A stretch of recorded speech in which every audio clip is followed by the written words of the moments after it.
What's up, guys? Ruben the Tailor from MouthGuardOut Podcast. Guess what? We have another episode coming up. But before we do that, guys, let's go ahead and jump to the intro and we'll go from there. Peace.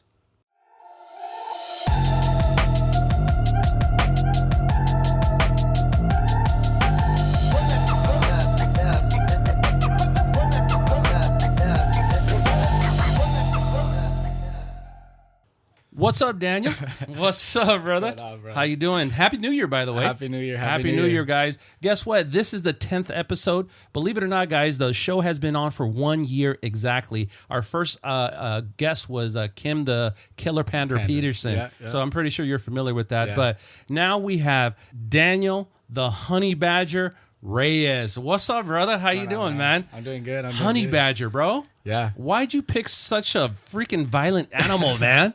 Those things are cute. If you guys look it up, a honey badger, I'll actually put a picture right here. But the cutest thing in the world, but that thing will attack, bro. Yeah. And I'm pretty sure that's why you are called the honey badger, right? Yeah, they're small creatures. Yeah. Small animals, but they're relentless and they don't give up. They don't give up, man. I think that's why I kind of picked it. They actually pick fights with lions, too. Yeah. They'll go at it. It don't matter who you are. Yeah, so next time you guys are in the jungle or wherever they're at, guys, don't try to pen a honey badger. You know what's funny is honey badger, you think it's soft and sweet, like a koala bear or a sloth, but no, a honey badger is ruthless, man. When they see them in action, it's hell yeah, okay, bro. No. Well, thank you so much, man. Thank you again for coming out, man. Of course. What gym do you train out of, brother? I train out of Bonita Mixed Martial Arts Academy. Bonita. Yeah. Okay. It's located down there in Bonita and next to Roar Park. Okay. Yeah, by Southwestern College. Oh, I know exactly where that's at. Yeah. I know exactly where that's at. I'm actually originally from National City, Okay, nice. and I went to Sweetwater High. Yeah. I know it's not close to Bonita, but Yeah. our football teams used to play with each other. Yeah, same with division. Castle Park and all those other Olympia ones. and Eastlake. Yeah. Yep, hell yeah, man. Well, again, man, I know I sound like a broken record, but thank you so much for coming in, man. Yeah. Your record is 8-1. Yeah. 8-1, guys. Think about that. 8 wins, 1 loss. And I saw your loss. Yeah. Okay, but we'll talk about that here in a little bit, man.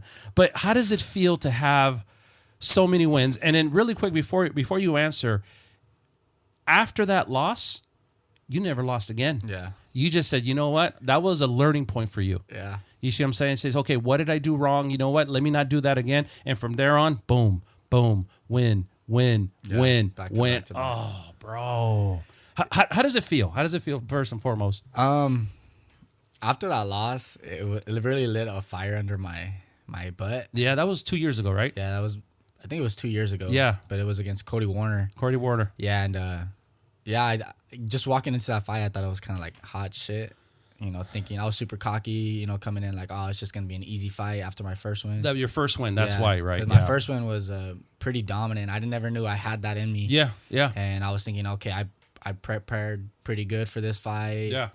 I'm just gonna go in there, kind of do my thing again, and just walk out with my hand raised. It's always a lesson. Yeah, It's always a lesson. So I know I talk to a lot of guys like, oh, I'm 2-4. Yeah. It's a lesson, bro. Yeah. You gotta learn. You know, it's not all about winning all the time. It's about learning from your mistakes or learning from your past to make yourself better in the future. Yeah. And I'm pretty sure that's what you did. Yeah. And just by seeing your record after that, I was like, okay, this guy really paid attention because he had 8 wins after. Oh, actually 7 wins afterwards. 7 wins after that. So cool, man. Definitely humbled me for sure, man. That's a good question. Humbled because a lot of I see this, and no disrespect to a lot of fighters that are out there, is they get very cocky. Yeah. You see what I'm saying? Yeah. They have 2 fights, and I'm just going to quote Jeff Peterson here. They still have shin guards on, and they want to go straight to the UFC. I'm like, bro, you're not ready yet, man. It takes time. There's like steps to this, man, for sure. Absolutely, man. It does take time, and you know, I see the humbleness, if that's a word for the day, humbleness in you and your fights and the way you are. And I hope good things happen, brother. Yes, sir. Thank you. Now that you're at 8-1, what goes on after this? Because I don't know if you just want to keep fighting amateur or what's going on. No, eventually we're gonna start transitioning to going pro. But we really want to make sure we're ready and we want to take our time with it, especially since I'm still young too. I'm barely 23. You're 23 years old. So holy crap. There's really no rush to it. A lot of UFC fighters are around their 30 years old. Yeah. So like I said, I really want to take my time and I want to make sure that I'm not rushing things. Are you married or your wife is? No. There's nobody married. Did you get that? Are you married or your wife is? A lot of times people are like, oh yeah, no, my wife's married. I'm not married. No, I'm just playing. Try to set me up. Yeah, I got you, bro. I got you. So when you get married, I'm going to show this to your future wife. Oh, there you go. Hell yeah. So you're not married. Yeah. So you have a lot of time to focus on your training. Exactly. Are you a student or do you work? No, I just work right now. I work with my family. We own a construction business. Really? Triple D Construction. Oh, Triple D Constructions. Give them a shout out real quick. Triple D. We do everything. We do concrete, plumbing. Hell yeah. I'm pretty sure they're one of your sponsors too, right? Yeah, they are. They're one of my main sponsors for sure. Hell yeah, man. So Triple D and you work, and then when do you find time to train? Usually it's in the evening time. Okay. So like anywhere between like 2 p.m. to 10 p.m. I got is it. when I'm training. Got it. Yeah. And I'm pretty sure because of the fact that you work with your family, your schedule's flexible. Yes. If you flexible. Have to travel Thank God. Thank God. Like, hey, bro, I got to get out early, brother. I see your brother in the background. What's your brother's name again? David. Hey, David, I got to get out early today, bro. I got to go train, man. They know. They're super supportive with everything good. I do, and especially fighting too. Like, they understand. Like, yeah. Okay, I'm stepping into a ring to fight for my life. Hell yeah. So they understand, like, okay, training should be top priority. Well, that's good. And I'm glad. And just to let you guys know, I know you guys don't see the background here, but we have his pops in the background. What's your dad's name? David as well. David as well. So you're David Jr. Yeah. Cool. And then we have David. So I've seen his face at your fights. Yeah. So I'm like, man, this guy is famous, man. This guy's famous. Every time right before you get in the ring, he hugs you, or even after you win, he gives you a hug. I'm like, go. So hell yeah, I was at your and don't quote me on the number. I was at Epic 52 with Cody Warner. Yeah. Yes, and that's the one I was there, and that was the first time I ever saw you fight. Yeah. That makes sense because I was actually there for David Momo Morales, and I was there for Nasty Nate. Mm-hmm. But that was the first time I saw you fight, and I remember I didn't know who you were. Yeah. You know what I'm saying? Yeah. Just David Reyes, and everybody has the Reyes shirts and all that, right? It's like, who in the hell's this kid? Who in the hell's this kid? Yeah. So he gets in the ring, and guess what, guys? This guy just exploded. One thing I noticed from you, and correct me if I'm wrong, right before they start the fight, you grab onto the gate or the cage. The cage. There you go. Well, it looks like a fence to me. Yeah. The cage, right? Yeah. And you're just grabbing it. You know what that reminds me of? And I think I told my wife the first time I saw you is like, it's like a pit bull on a leash, bro. Yeah. You're just waiting for somebody to cut that leash or release that leash. And as soon as they drop that hand, boom, I'm like, where did he go? You're in the middle of the ring, bro. Instantly in the middle, and it's just it's like a fire. Like, is it a fire? It's crazy because you're just getting ready to, like you said, like it's an explosion. Like pit bull on a leash. And a pit bull on the leash. Once the ref goes, you fighter, you ready? Fighter, you ready? And then they're like, go. And then it's just like, it's on. Is it something that... I've never been in that situation. Yeah. You know, I've said it many times in the episodes. I'm not a boxer, but I box. That's what I train for, to box. That makes sense because I like Canelo, Chavez, who's that? Maromero Pais. You know, they know what I'm talking about, right? What's the other old school fighters? But then again, I'm also lucha libre, Mil Máscaras, El Santo. You know what I'm talking about, Dad, in the background, right? Yeah. So I grew up in fighting, but I never got into fighting. Yeah. That makes sense. But for you, I don't know what your inspiration was, but what made you say, I want to fight. I want to fight. I don't know. And that's one of the things with this show is I'm trying to figure out what's in their head. What's that little spark or that miswiring of your brain? Does that make sense? Because sometimes, to me, honestly, I was like, these guys aren't sane because you're always in there. You never know, man. And I always say this in the show. You guys are entertainment for us because we pay to get entertained. Yeah. But you guys are in the ring to actually better yourself or to move up to the next level, which is obviously for you, it's going to be pro. And maybe in the future, it could be Bellator, LFA, or UFC. Yeah. Does that make sense? 100%. But what's in your brain once they pull that hand down and you let go of the cage and they cut that leash, for lots of better words? What's in my head? I kind of just focus on the moment, just being present and just watching, my opponent. Because at the end of the day, like, it's not like, okay, I could just be like, hey, time out. Yeah. Let me think about, it's literally just don't get beat up, survive, and just kind of watch his movements. Yeah. Just try to beat pressure and just dominate. Yes. And not lose in front of my friends and family. No, I know that. Will it be hard for you? And I'm not trying to put any bad vibes on you or anything. You're good. Will it be bad on you if you lost again? Because so far this guy's on a streak, so I'm not wishing him bad vibes or anything. But you never know. Some guy might come in from somewhere else that you never heard of, and the matchmaker sets you up, and you're like, oh damn. Yeah. You know what I'm saying? I don't think it's gonna be a bad thing if I lose. Okay. It's a loss. Yeah. But at the same time, it's gonna be me going back to the drawing board and kind of seeing where my holes were open and where he found. Ooh, I like that. It's kind of just like figuring out like, okay, where I need to work on more. Yeah. Because obviously I'm winning right now. Absolutely. And then no one has kind of really figured out my game. That's good. And you know what's funny is since you say no one's figured out your game is always different. Yeah. Especially from the first fight that I saw you with Cody Warner to Jared Turner. Yeah. I probably seen, not in person, but I only saw that one in person, but I've seen most of your fights on YouTube and on TV and all that. It's always different. Yeah. It's always a chess match with you. Yeah. That makes sense? Yeah. You know, there's certain people, I play chess. I'm not a chess player, but I play chess. You know, everybody starts off with the same move. I'm like, okay, I already know what he's going to do. Boom, boom, boom, done. Yeah. Checkmate. Yeah. But you come in and say, okay, I know what he's going to do. No, he doesn't. Oh, crap, it's something else. You got to adapt. You got to adapt. Adapt, especially in there. Like, my game is really well-rounded as of right now. Okay. I've been working on my boxing lately, and then my wrestling has been very good. And then my jiu-jitsu, I've been doing that since I was super young. What do they call it? Your ground game? Ground game. Your ground game is tight. Yeah, that's what the announcers say all the time is that you got to watch out. If he takes your back, he's going to take your neck. You know what's funny is, and I'm giving you a shout out to Nasty Nate Jarquin. What's up, Nasty Nate? Yeah. When you come out, you guys are the two famous people. I appreciate it. You see what I'm saying? No, it's not me. It's the announcers. Yeah. You know, I'm saying, for example, when I was, you know who Kaz is, right? The tall guy. We're going to get him on the show. He actually reached out to us on Instagram. Really? He wants to be on the show. Nice. But he's like, oh, yeah, you know, Daniel Reyes is going to come up next. I'm like, whoa, dude. Yeah. The thing is, I don't have a card so I can see, all right, okay, which next fighter is next? Yeah. So I know from him that you're going to be up because he's always hyped up. He's always like, oh, man, Daniel Reyes. What's the other guy? Jared Turner. But he tends to be, he's more like a lone wolf. Yeah. That makes sense? That's what I get out of him. He was supposed to be on the podcast. Obviously, he didn't make it. But, yeah, you and Nasty Nate. Nasty Nate is, all the girls like Nasty Nate. Every time Nasty Nate comes out, you got all the ring girls holding him. And I'm like, hey, bro, grab her butt, touch her butt. I mean, I don't know how it is with you, but I know when you guys are at your fight, you bring everybody and your mama there, bro. Yeah, I bring the whole crew. Hell yeah. What is it, like 20, 30 people deep at least? No? Maybe like 100. Are you freaking serious? We bring a lot of people. Yeah, we sell a lot of tickets, and yes, it's usually packed out. Like, there's a couple epic events. Did you guys hear that, guys? He brings close to 100 people to the fights. Yeah, easily. Holy crap. Easily. Because when I see the videos or when I'm there in person, all I see is a row of Reyes. I see a freaking Reyes.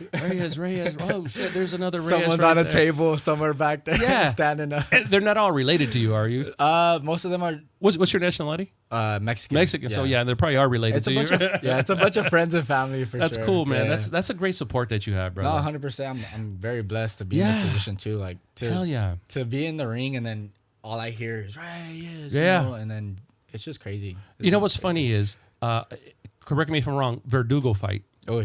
All I heard was Reyes. Yeah. And that guy Verdugo was like, okay, okay, sure. That's not my last name, but I'll take it. Yeah. Hell yeah, man. Well, let me do this, man. If you don't mind, brother, I would like to give a toast to you to celebrate your achievements and your future achievements. Yes, so what I like to do, if you don't mind, and if you want David and David Sr., if you want, you don't have to. Pellegrino sponsor the show. I'm trying to get this sponsor here, but that's okay for right now. For now, salute, cheers, congratulations on your wins, David. Cool. Cheers. Salute. Cool, man. Happy New Year's, no? Happy New Year too, by the way. Yeah, absolutely. Good, David. Solid. Yeah. It's good. I like Pellegrino. The reason I like Pellegrino because Andrew Tate drinks Pellegrino. Can have some minimal water, right? Was you scared of bubbles? Anyway, but hell yeah, man. Let's see. Appreciate it. Thank you absolutely for bringing me on again and letting me share my story. Hell yeah, and that's what I want to do is I want to see you outside of the cage. Yeah. I keep wanting to say ring because I like boxing, but I want to see you outside of the cage because every time I see a fighter, at the cage or at the event, you guys are just zoned in. Yeah. You know, you probably give me a fist bump. All right, bro. That's it. That's all I see from you. Yeah. Hey, what's up, bro? How you doing? Hey, how's your family?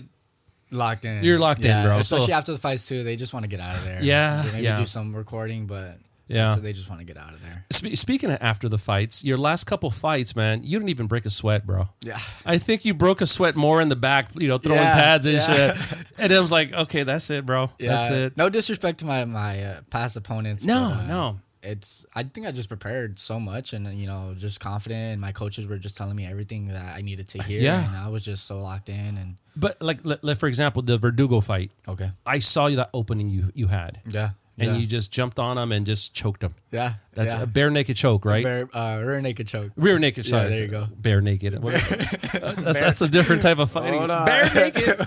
Where we go with this podcast? Okay, let's keep it PG, bro. Let's keep it PG. Rear naked choke. Thank you so much for correcting me. And that's the thing is, I'm not an expert at this. You know, like I said, I know boxing, but you know, rear naked choke and ground and pound, these are all new terms for me. So when I hear this, I'm like, oh yeah, I sound like I know what I'm doing, right? So no, please don't think that I'm an expert and know what I'm doing. I'm learning from these guys. I'm one of the things I told Jazzy Jeff Creighton from the last podcast is, I live through the fighters because I don't want to fight. Yeah. That makes sense. I'd rather you guys get your ass kicked and be like, yeah. You see what I'm saying? Be that support instead of me, oh shit, I got hit in the face, the next day. Hell yeah, man. We got work. We got work to do, bro. Now, speaking of recovery, now not all your fights are smooth like they have been. Yeah. You know, I have you seen get hit and all that. Yeah. But what's your recovery time after that? Like once you leave here, you're celebrating. And obviously the adrenaline's going and I'm like, oh, cool, you won. Yeah. And you go home, you whatever, but the next morning when you wake up, is it one of those, I don't know, brother. I know you're young, you know. Usually after my fights and the next morning, I kind of just relax, you know, just take it easy, just relax in bed, kind of just go over my fights, look over all the film and stuff like that. And kind of just... You get them that fast? I have a lot of people that record. So like I said, I have a lot of family that go. There you go. So you get every somebody was point. Recording. Hell yeah. Somebody's recording, so I'm always watching that. Okay. But yeah, I'm just usually looking at that and then, enjoying my food. I get to eat a lot. What do you eat after? Because I know you've been during the camp. You got to watch what you eat. What's your weight for fights? Fights at 145. That is bantam or featherweight. Feather. You fight featherweight. Featherweight. Have you gone up or down? At 155. That is lightweight? Lightweight. Possibly. Could be wrong. Are you willing to go up any higher? No. Heavyweight, bro? No. That way him and I could get in the cage. Oh, Ruben, you got me, bro. That's the reason why you wanted me on the podcast, because you're going to fight me in the future. It's a setup. No, it's a setup. I'm going to set him up. But what do you usually eat? Once you say, you know what? I won. I woke up. You know, what's the first thing you eat? You know, First thing I eat? First thing you eat. First thing that's coming to my mind is like either shrimp and pasta or like chicken Alfredo. Really? Yeah. Some sort of pasta, but if not... For the carbs to replenish? Yeah, pretty much. Just get my weight back up, but... You have that for breakfast? Whatever. Whatever comes first. Dang. But yeah, usually I kind of just eat everything. Okay. Yeah. Especially for that week back. Yeah. I'm just enjoying the food because the week before the fight, you're just suffering. I know you are. You're starving, especially me cutting down to 145. It's not an easy weight cut. Uh-huh. What do you weigh now? 160. Holy crap. Yeah. You know, usually it's bad. It's usually I'm like at 167, you know. Yeah. And that's a tough weight cut for sure. 25 pounds or around that. Holy crap. In 2 months? In a month, I'll cut it. Okay. Right now you're at, say again, please. 160. 160. When is the next time you would have to start? What I'm trying to say here is, when's your next fight? And I'm not saying when's your next fight, but let's say 2 months from now. Yeah. Are you starting the day you find out of the fight or I don't know? Usually it's about a month out. A month out, but 2 months out, I'm kind of eating more healthy. Okay. Yeah. Just big meals. Okay. You know, not suffering too hard. And I'm just eating like, you know, just chicken, having my good proteins. Yeah. Veggies and stuff like that. So you just start slowly weaning closer to the day of the fight. Yeah. Okay. So you use less calories. Exactly. Okay. And then last month is going to be like, okay, watching the portions for sure. And then making sure I'm only eating 3 times a day, and then slowing it down. 3 times a day. I eat like 5 times a day, bro. Me too, right now. Right? Me too, right now. Hell yeah, especially he's a growing young man here. Hell yeah. See, the thing is, I don't I don't grow anymore. I grow sideways. See what I'm saying? Yeah. Para los lados crezco ya. So that's cool, man. So after that, I mean, obviously you're on cloud 9. You guys are excited, whatever. Yeah. How long does that excitement last? Like you won last night. Yeah. Okay. It's just an example. What's today? Today's Thursday. Yeah. How long does that excitement last? I like to think it lasts 3 days. 3 days, sure. Yeah. About 72 hours. Yeah. Because usually we fight on Friday. Mm-hmm. And then you enjoy that Friday night. Saturday, Sunday, you're kind of still on that cloud 9, like you said. Yeah. And then I like to really just come back to practice. Yes. And kind of just, work back on my that stuff. Monday. Yeah. That Monday. Really? Usually. Depending like how hurt I am. There was only one fight where I didn't go to practice on that Monday. Yeah. Which was against Scotty Too Hottie. Uh-huh. And he tore up my leg. Yeah. I'll be honest, I couldn't walk the next day. But you won though. Yeah. Okay, so it doesn't matter. Exactly. What's funny is if I ever would start fighting and I won, I'd take like 3 months off, bro. I'd go to Puerto Vallarta. I'd go to anywhere just to come back 50 pounds overweight. Have my trainer, Ken, be like, oh, what the hell happened to you? You need to start training again. You need to lock back in. Oh, I know, man. But at my age, man, I mean, I don't plan for the after party. I plan for the hangover, man. It's hard nowadays, man. Like I said, está duro ya. Oh, he knows. Oh, man. No more after party. Estamos preparando para la cruda, right? Yeah, man. I'm speaking in Spanish here. I got little skills in Spanish too, right? Hell yeah.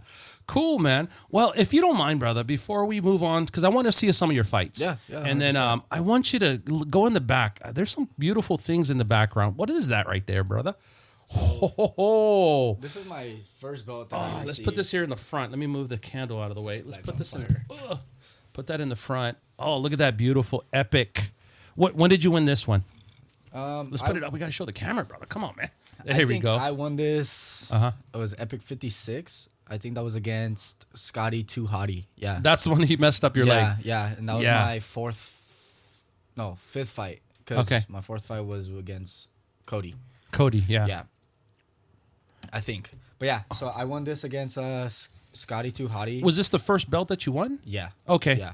And then after that, if you don't mind, let's pull the other one out. Yeah. Now, earlier when I was talking to him, is like, oh, this one's the important one right here. Yeah, this is because it's actually real solid gold. I'm just playing. It's platinum. Yeah, it's platinum. Let's pull it up again so we can. There we go. Look at that, brother. Yeah. So holy this belt crap. is. It says California on here, bro. California state belt. Right now, I'm ranked number 1 in California, and this holy crap. Yeah, this is the belt that everybody's fighting for. Are you freaking serious? Yeah. So you're number 1 in California.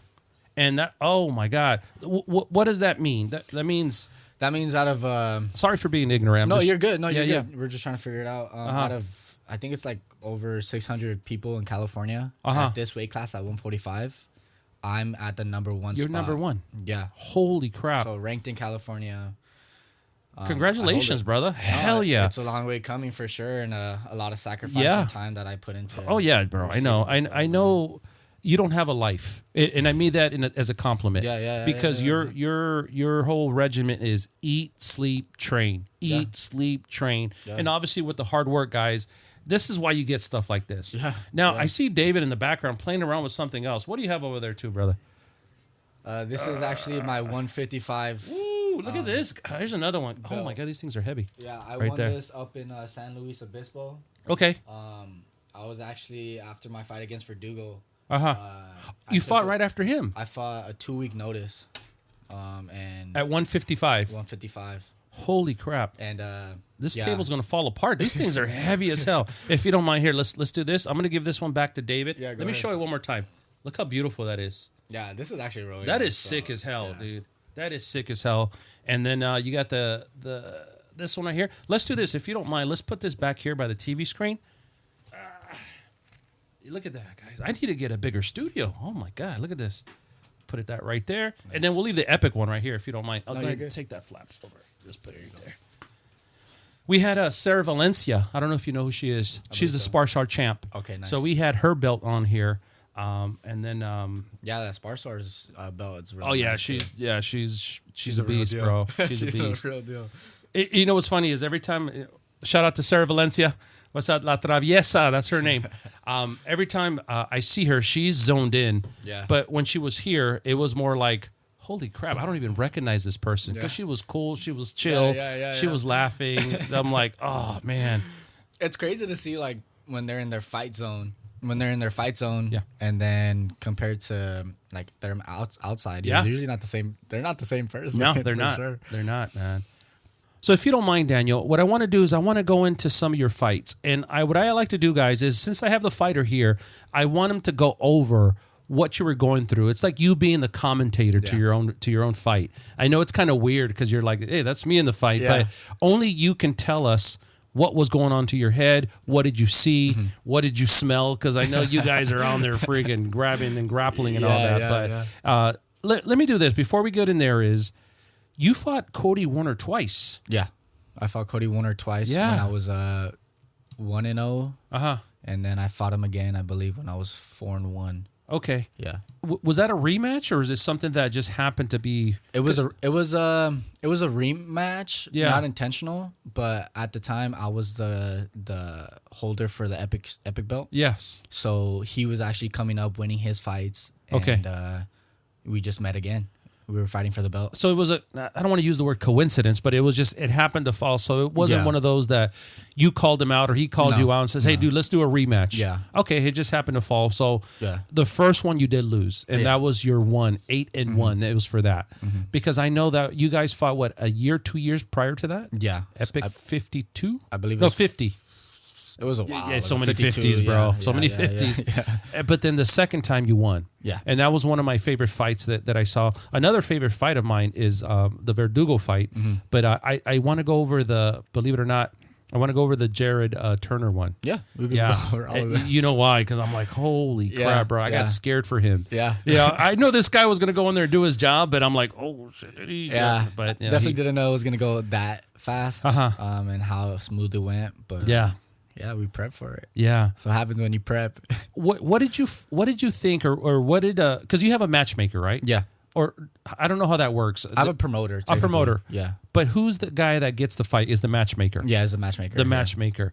When the matchmaker contacted your promoter, contacted you and says, "Hey, I got a fight with Cody Warner." Yeah. What'd you say? Like, I was like, I already fought him already. What the hell? We usually, as amateurs, we try not to fight the same people because we want to get a different look every fight, and especially since we're going to go pro, we want to get as much experience as we can as amateurs.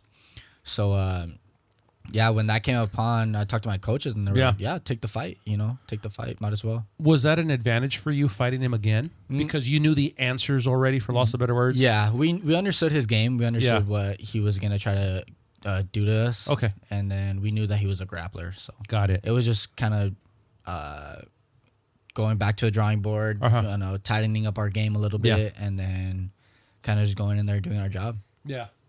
Now, do you know these guys prior to fighting?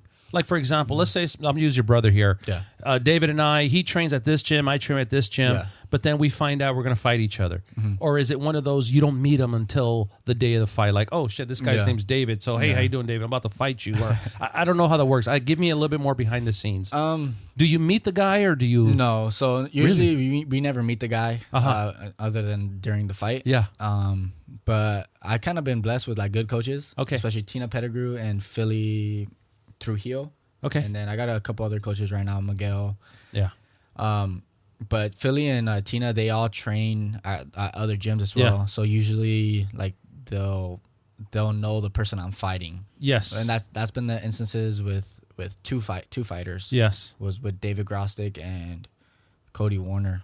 Do you stalk them? And I know I'm using the word very harshly here, but do you like, all right, let me go on his Instagram, let me look up on YouTube to get some fights, just to... I only look at their fights, really. Especially when we get the name, we'll look up on Instagram and stuff. Just kind of like see what he's all about, kind of figure out, get some information. And that's just due diligence on you and the coaches. You have to. You have to. Like, you see what I'm saying? I mean, unless you know, Yeah.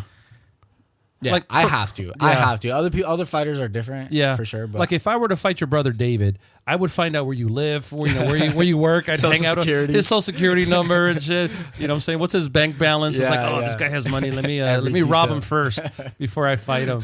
But once again, it's just due diligence. I think on anything, man. It's always pre-planning or planning for what's going to happen. I mean, the perfect plan is planning ahead and getting there, figuring out what you got to do first. And, hell yeah. Yeah. I mean, and then usually I like to let my coach, her name is Coach Tina, and she's my head coach. That's the girl that's always on your corner. My corner. Yes. Yeah, her name is Tina Pettigrew, and she's Tina Pettigrew pro right now. Shout out to Tina. Is she a fighter also? She is also a fighter. Yeah, she's pro? She's pro. She fights for Combate Global.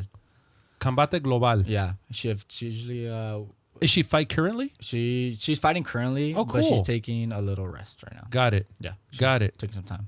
You know what's funny is, and I think I told Nasty Nate this, if I ever were to start boxing, I will want Kim on my corner. Yeah. That makes sense. Yeah. Because for some reason, she's 2-0, but for some reason, a woman thinks different. No offense to men, but we're okay. Chingatelo, dale putazo, whatever. But women are more strategic. So that's why I said, you know what? If I ever wanted, I want Kim in my corner being my coach, and I want her in my camp too. Yeah. Tell me the second fight with Cody Warner. How was your camp the same or different this time? So like I said, I walked in there super cocky. So I was the first time. The first time. So I walked in there super cocky, thinking I don't have to do much training for me to beat him, and just go in there and just beat him. Yeah. So I didn't do much hard training. Whoa. I kind of just went to train and just did my thing, thinking I was, like I said, cocky. So you admit that then? Yeah. That's good. It takes a lot of courage to say, you know what? Yeah, it was me. Yeah. You see what I'm saying? Because a lot of people blame shit. Oh, no, it was the other guy. He did the... No, obviously sometimes you're like, you know what? I didn't diet right. I didn't... I missed 20% of my trainings. Yeah. And shit. Also, I like appreciate that. I didn't even make weight for that fight. You didn't make weight? I was actually off like by a pound or like a pound or two or something like that. Okay. Yeah. Did you get penalized or? Yeah. No penalized. No. Usually Epic is pretty lenient, and but if you go, they're 15 pounds over. Okay, then that's different. That's different. Then you'll get penalized. You probably won't fight. Really? Yeah. Because I remember David Momo Morales. He fought at Cage Warriors. Yeah. Oh, I was there. You were there. I was there too. Nice. Yeah. Well, the thing is, his opponent, I forgot his name. He was, I think, 4 pounds overweight. Yeah, something like that. So there's no... I think there's a penalized, especially when you go pro, they'll take away some sort of pay. So really? Like, obviously they get you a get purse. fined. Yeah, you get fined. Okay. Exactly. Got it. Crap. And then you also won't fight for belts, too. So, like, let's say if you're fighting for a championship belt and you don't make that weight, then you won't win the belt. So even if you fight, you win, you won't get the belt. Holy crap. Exactly. So, like, that's what happened to my last fight against Jared Turner. He was actually 5 pounds overweight. And the fight was scheduled at 145. Yes. He was 5 pounds off. He was 150. And I still took the fight. But let's say he would have won. He wouldn't have gotten the state belt. Really? Okay, cool. That's good. That's good because obviously that's not fair. Yeah, that makes sense because you worked your ass off to make weight and all that. This guy, David, I think I'm gonna fight this guy one day, bro. Let's do it, man. I got gloves in the garage, bro, if you want. But let's just say David comes in, let's just say 3 pounds overweight. Yeah. Does that make sense? Yeah. Do you know that he's overweight? Would I know? Yeah, you'll know day of, especially at weigh-ins. Okay. So at weigh-ins, you usually stand on a scale. And I like to look at my opponent, make sure they all make weight. Okay. And when we saw that, I actually had my brother stand right next to him because I wanted to focus on myself. Really, you were standing next to Cody? Yeah. Oh shit. Oh no, against Jared. Oh Jared, sorry. Jared. Yeah. Yeah, and he was standing right next to him, and then I was standing to go take the pictures. And then I turned and I looked at my brother, and he was like. He just nodded his head. He was like, "Oh, bro, that's cheating." I'm just playing. Yeah, he was like, he didn't make weight. He didn't make weight. And then I went over there and we were just talking to him and talking to his team. And I was like, bro, like, were you defending the title? I was, or getting it. I was fighting for. Oh, you were getting this one. This was for the state belt. Oh, so it's like this is the #1 belt that every amateur is trying to fight for. Like, was that a relief for you? Saying, okay, he didn't make belts, so even if I were to lose, at least he's not going to get it. I'm just trying to be strategic here. Once again, I'm not trying to. Yeah, I mean. Even though I didn't really care. I just wanted to win. Yeah, absolutely. The point was just super. I just wanted to get in there to win, and I was a little bit frustrated for sure. Absolutely. Yeah, but it's because we sign bout agreements. It's like a contract. It's a contract. Yeah. To weigh in at 145, and it takes a lot of work, especially for this belt. Like everybody's fighting for it. Everybody wants it. So it's like. Oh, aggravating. Now, you said the word cocky earlier. Yeah. And with all due respect to Jared Turner do you think he was cocky because he was already going in at 4-0? You think he was like, okay, I got it? Yeah, I mean, obviously we don't know. Once again, with all due respect to the fighter. Yeah, he wasn't talking any trash or anything. Okay. But yeah, I think he kind of was walking in there like thinking like, I got it. I don't gotta make weight either. Yeah, I'm gonna just go in there, whoop that guy's, behind. Yeah. and walk out with my hand raised. Absolutely. So as far as you said, the first time with Cody Warner, your camp was like, I'm good. I already won. Mm-hmm. But your second time, second fight. The second fight, obviously your camp. You said, you know what, I got to pay attention this time. Yeah. Obviously you had a fight between that. Yeah. But since you're fighting the same guy, you're like, okay, let me pay attention a little bit more because I got to make sure I beat Cody Warner. Yeah. I wanted to make sure I didn't lose because after that first loss, I couldn't even explain it. Just walking out of the ring and just seeing all my family, and I literally looked at them and I was just like, I'm sorry. Like I know I shouldn't like. No, I know. Other people, no, I know. But I just felt like I just disappointed everybody, especially for the lack of. Well, that's a lot of pressure on you. You walk into a ring, you're fighting for your life. Yeah, it's the pressure, and then you have to do it in front of thousands of people. Yeah, like, it's. Do you have a girlfriend? No girlfriend. No girlfriend. Okay, good. Because I was like, sorry, babe. Yeah, I only date winners. I only date winners. Okay, I don't date losers. Oh, that's good, man. Well, I'm pretty sure. I mean, your family. Once again, I got the dad's in the background, his brothers right here. Yeah. I'm pretty sure they're just like, don't worry about it. We got to just train harder the next time. Yeah. I mean, they support me a lot, and they especially with work. They kind of like let me slack, like go training and kind of slack off a little bit. Yeah. But yeah. Did you hear that, David? He's slacking off at work. Come on, bro. They're lenient with me. Okay, good. I like that word. See how you covered? They're a little lenient. They understand that They understand how hard I work. Hell yeah. So, I try to, substitute that with my hard training and making sure that I'm not wasting anybody's time. Because honestly, a lot of people put a lot of time in with me. So I want to make sure that I give back to my team and my community, especially with Moy and Dean. They're my cardio coaches. And they put in so much hours of work, especially for free training and going to training at Bonita. It's all sponsorship, so they really take care of me, and I don't want to disappoint nobody. No, absolutely. And they believe in what I could do, and they also tell me all the time that I can make it to the UFC. So I'm gonna read something, and that's why I pulled up my phone. Yeah. You have armed me with strength for the battle. You have subdued my adversaries before me. Mm-hmm. That's on your trousers. What are they called? Yeah, my your fight shorts. Your fight shorts. So. What is that? Sorry for being ignorant. No, here. You're good. Psalms 18:39. Psalms 18:39. Yeah. I like my fighting. I believe the reason I fight for is to spread the word. Yeah. I'm Christian. Yes. And I believe in Jesus. And absolutely. What he has done for me too, especially everything I've been through.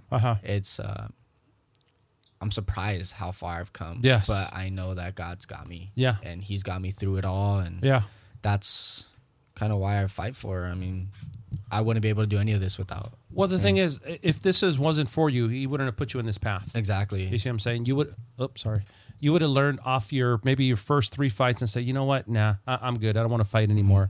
But for some reason, he gave you that persistence in your heart and your mind saying, you know what? Yeah. If this is what you want to do, as long as you follow me. Yeah. I'm going to be right there next to you. 100%. And I'm pretty sure that's why you're being successful in your career. And as long as you stay on that path, obviously good things are going to happen. I hope so. That makes sense. I saw that on your fight. You should send me one of your pictures and I had to zoom in and I'm like, oh, he has a scripture on his shorts. Yeah. I mean, what are they called? They're called fight shorts. Fight shorts. Okay, cool. Those type of shorts are called tie shorts. Tie shorts. Yeah, I use them, or a lot of people use them for Muay Thai. Because I know, like in wrestling, they called singlets or something. Yeah, in wrestling they have like a whole singlet. There you go, bro. See, when I fight David, I'm going to be in a thong though. Hey, a thong and boots like WWE. Hell yeah. Well, thank you so much, man. Thank you so much for that. And then right now, since we're bringing up a God and everything, how do you feel? Now we're in 2025, it's the new year, how God is being brought back into the families and the homes and you see what I'm saying? Because to be honest with you, I felt in the last 4 years, they took God out. Yeah. You see what I'm saying? Revival. Oh, dude, that was crazy. Yeah. And you know what's funny is I'm not a religious guy. I'm not, I didn't grow up. I grew up Catholic, but I never, not at study, but I never follow it as strong as I was. But me being the spectator in the back, I'm like, you know what? I think God has to come back. Yeah. That makes sense because a lot of things in the schools and everywhere, I'm like, dude, what's going on in the world, man? They're pushing it all out. It's scary. You see what I'm saying? We have to go back to our roots. Absolutely. And I think that's why, once again, I'm not trying to get religious here, but this is why a lot of bad things happen before good things happen. Yeah. That makes sense. And we saw in the last 4 years how a lot of, I don't want to say the word evil, but you know what I'm talking about. Yeah. All these evils, all these demons are coming in and they're attacking. And this is why a lot of people are just, I don't like using the word brainwash, but now with this new administration coming in, I noticed that the cloud's starting to shine bright. Yeah, you see what I'm saying? Yeah. And hopefully this year is going to be a great year. And then once again, congratulations to you, brother, and thank you so much for having faith. Yeah. Does that make sense? Yeah. Because I honestly, once again, without faith, I don't think you'd be here right now. No, you see what I'm saying? It takes a lot of work, especially to just sit there in the back room and get ready for a fight. At least for me, I'm usually back there. I always bring my Bible. Okay. And I'm always taking notes, reading it, and just praying back there. Yeah.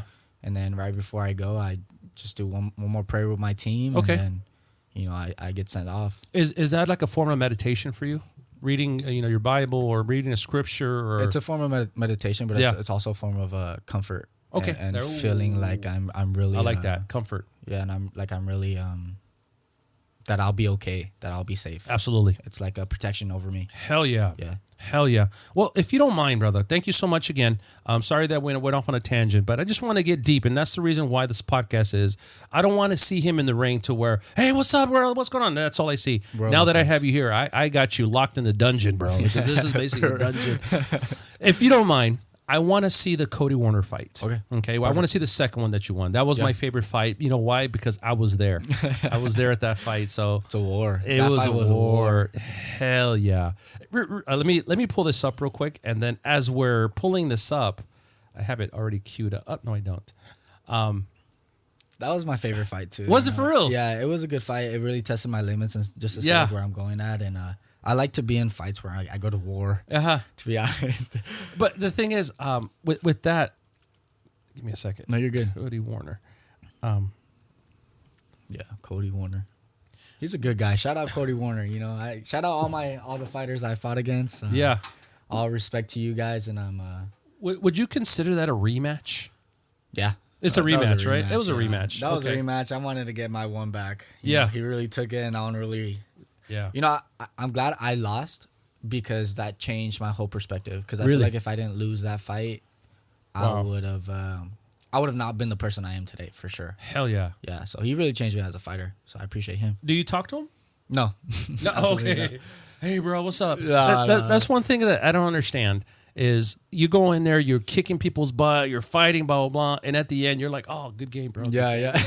I'd be like, no, frick you, man. Yeah, it's a feeling that you have to step in the ring to know. Because you're going in there, you're trying to kill each other. And guess what? I'm never going to have that feeling, okay? Unless I fight David over here, right? That's the ongoing joke. He's good. As soon as this is done, so we're going to fight or what, bro? I don't know, bro. I don't know, man. Cody so Warner. This is August 2023. Yeah. Well, once again, guys, I am going to be superimposing it right here, and I am going to give the credit. There's Kaz. Yeah. So Kaz actually reached out to us on Instagram, and he wants to be on the show. Yeah. I think he's going to be here in February. He's cool. Yeah. He's cool. He let me throw out the first pitch at a baseball game. Oh, really? Yeah. I mean, they kind of set it up like Harvey and all them. At the Storm? Yeah, at Storm. Yeah. Yeah, and he brought me out. Oh, cool. Cody Warner. This is a fight. Yeah. We were ready. You know what's going to suck is I might have to get a lower chair. Because that guy is 6'7" and a slice of heaven, right? That's what he said on that Instagram. He's nice. Yeah. Cody Warner, Combat. Yeah, Coastal Combat. He was ready. He prepped so hard for this fight. I know he did because he gave me a war. Yeah. He has good training partners too. His coach is super cool. I never really talked to him like that, but they're good dudes. Now that I know you, David, do you walk out with your brother? You do? Cool. Yeah. He's my manager. Is that Vaseline? Yeah, Vaseline. Okay, cool. Yeah, so they usually put it on the face before. Is that just so the glove slips off? Yeah, it's just so it prevents cuts. Yeah, because it's dry. Yeah, especially with the gloves too. You know, you'll get tear up pretty fast. Cody Warner. Cody Warner. Well, shout out to Cody Warner, guys. Respect. Yeah. Huge. No, yeah. I mean, like I said, I overestimated him or underestimated him. Yeah. My first fight, and then my second fight, it was even. Who did you fight after this? Was it Verdugo? After this, it was. Well, I know you went to 4 and 5. No, it was called Scotty Too Hottie. Scotty Too Hottie. Yeah. And that's where you won the epic belt. Yeah. Got you. Woo! See, look at that. No. I don't even recognize you there, bro. I'm lying. Actually, I think I had the belt here. No, you already had the belt. I already had the belt Okay, here. got it. Yeah, because I was defending it. From Cody. That doesn't look like him, guys. And once again, you'll see the video right here, but holy crap, look at those eyes, bro. Maton. Is that her, your coach? Yeah, Coach Tina. She's a beast. Good, man. Good. Yeah. I'll tell you a story on why I have her back there. Okay. Well, you can tell me now before the fight starts. Dude, Tina, though, like you said, like there's a different way when you have a male coach out there and a girl coach out there, but she's been with me since the beginning. Really? The beginning, yeah. Before you were fighting? Not before. When I first started before I was even fighting. Yeah. She was one of my main coaches. And she understands my game. She understands me, and I take a lot of my. Well, she molded you basically. She molded me. Yeah. Her and Philly. I feel like I really fight like them. Chris Lieben. Yeah. Hell yeah. It was crazy. It was a cool event. That one was crazy. There's the belt. Yep. The belt. Oh, I guess, yeah. But like I said, it's always packed out. Always You do that? out. Yeah. I don't know. It's just something that comes to my head. But usually it's like me. I'll kind of stand there and I'll pray first, and as I step into the cage. You know what? And once again, it's symbolic for me. You're knocking on the door. I'm home. Mm-hmm. Boom, boom, boom. My cage. I'm home. This is my cage. There you go. Yeah. There's a famous Kaz Egan. Mm-hmm. 6'7" and a slice of heaven. Yeah, this guy's always wearing the sickest suits, man. Yeah, he's nice. He's pretty tall. He's 6'7" is bro. crazy. You're like looking up at him. Yeah. What's up, man? Look at him. Stone cold. He was ready. Ivan Drago. This is his fight list from bottom up.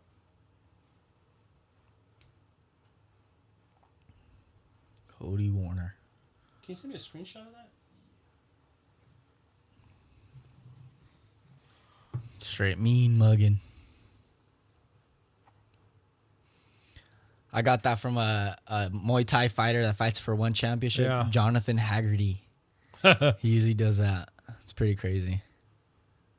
Sorry, I wasn't paying attention. I was looking at the girls walking by. Just playing. This is where you grab the cage. Yeah. Yeah, so that's what I saw. Because I was sitting over there. I was literally right where you walk in. Yeah. There you are, right there. See? Grabbing that cage. It's like a pit bull on a leash, like you said. Yeah, there it is, right Getting there. See? ready. Done. This is it. Boom.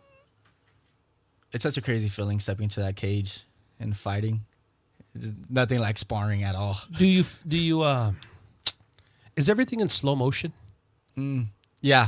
That makes sense? Yeah, that makes sense a lot. Yeah. Usually it's kind of, slow motion. Yeah.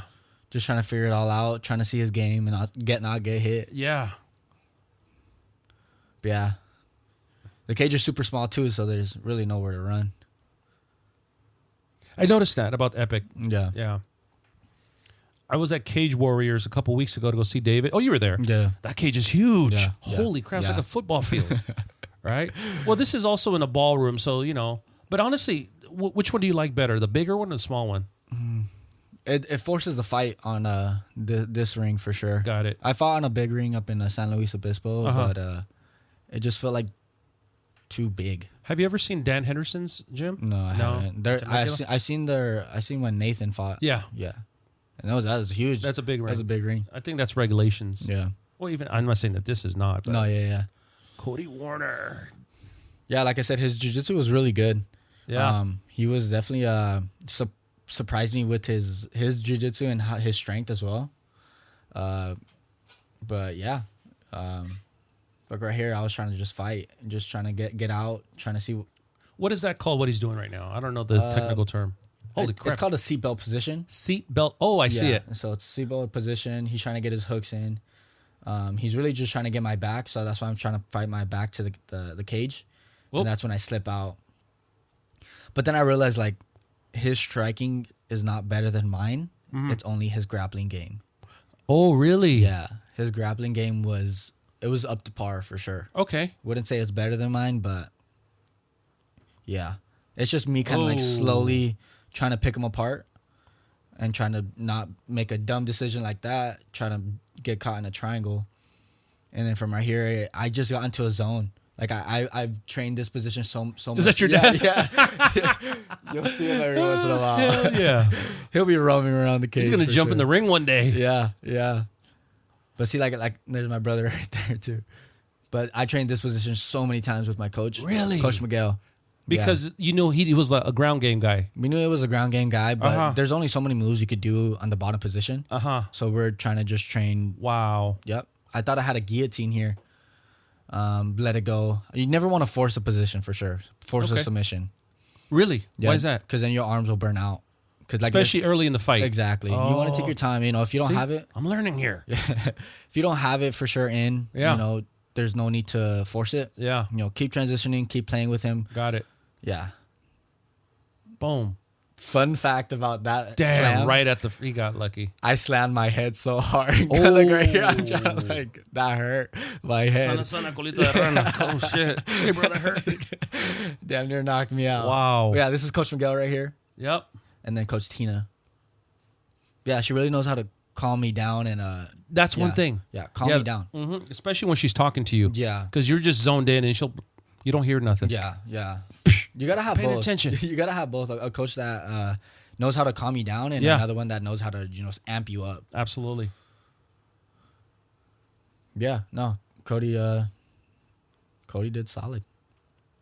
All right. Big slam. Slam right on my head. You'll see it right here. Did you still feel it after? Like the slam? Yeah. Right when Was it your forehead or what? It was like the top of my head. Oh. So like my neck felt compressed and I was like, I was like, I really slammed him hard. Yeah. There's that gate. Yeah. Put that leash back on him, man. Put that leash. I think it's super important looking at your opponent's eyes, you know, just to see where he's at mentally. Because if they're not staring at your eyes, you got them scared. Whoa. Or they're hurt. Yeah. Just the way the demeanor, you know, you got to see how they carry themselves. Like, I'm ready to go. But some people, you know, don't look ready. Wow. And I knew my striking was better than his too, but he was going at it. And then there's like a switch that happens usually in my second or third round. Okay. That I just get into a flow state and I just get ready to just go. Who's that guy next to Kaz? Did you see him? 1 sec. I see him a lot there. He's one of the camel guys. Let me see. I'll show you if I see him again. Not him. It's the on the other side. Right, literally next to Kaz. Just beating him. Is he a bald guy? No. No. He's wearing a watch.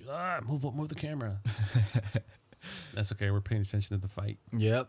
And then from here, like I said, just trying to like control his position, keep transitioning, make him get tired. You know, from the top, when you're on the top position, you're kind of just slowing things down for yourself, catching your breath. And then for him, he has to force to move. Because if not, then you stay on top.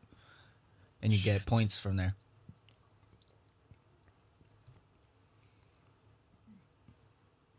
Do you have his... Yeah, I'm saying. Yeah, I was going to say, do you have his arms? Yes, you do. Yeah. Smacking. I think he has actually my arm. You know, and this is called like chain wrestling. Ooh. That broke it up right there. Yeah. I probably heard him. Do you feel your punches? Recently, yes. I do feel my punches. Okay. But like for these fights, it's kind of just going through the motion. Yeah. Yeah, I don't feel like a lot of strength through them sometimes. But yeah, you kind of just have to just go. Ooh. Yeah, he was hitting me with some good combos. He was doing good transitioning. But the number one thing that goes out usually first is the cardio.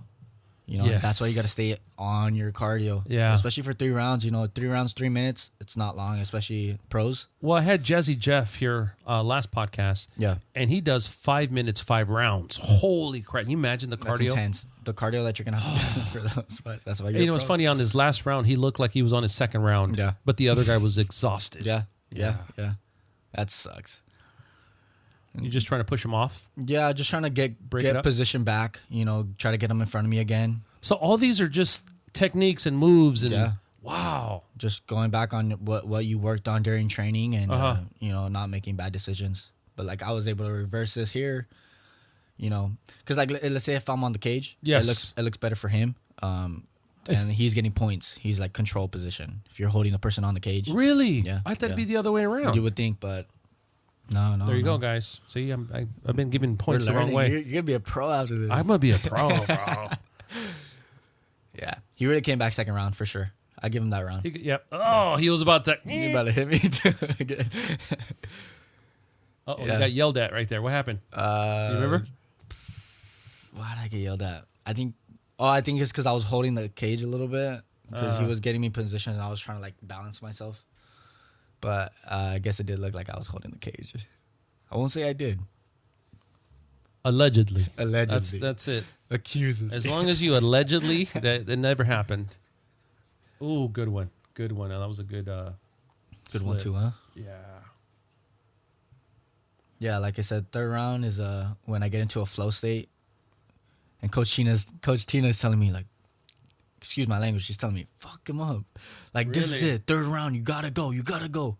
You know, like I said, like, it's a demeanor in a fighter. Is she giving you direction or she's just yelling at you? Just like, do it, just finish it. At this point, round 3, she's telling me, just go. So you already know. You have to win. You have to go. You have to go. You can't wait. You can't So usually it's maybe round 1, round 2. Make sure you're doing this. The last one, you're like, hey, bro, you're doing good. Just go ahead and finish him. Yeah. Wow. Yeah. I think that guy you were talking about right here on the bottom, he was one of the camo commissioners.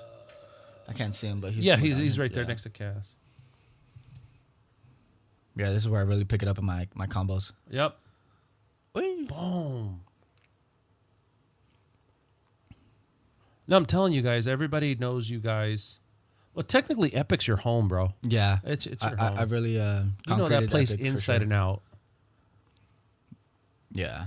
We really try to make, when we go fight, make it really, really a big event. We try to make it as big as possible. There you go. Bring everybody out.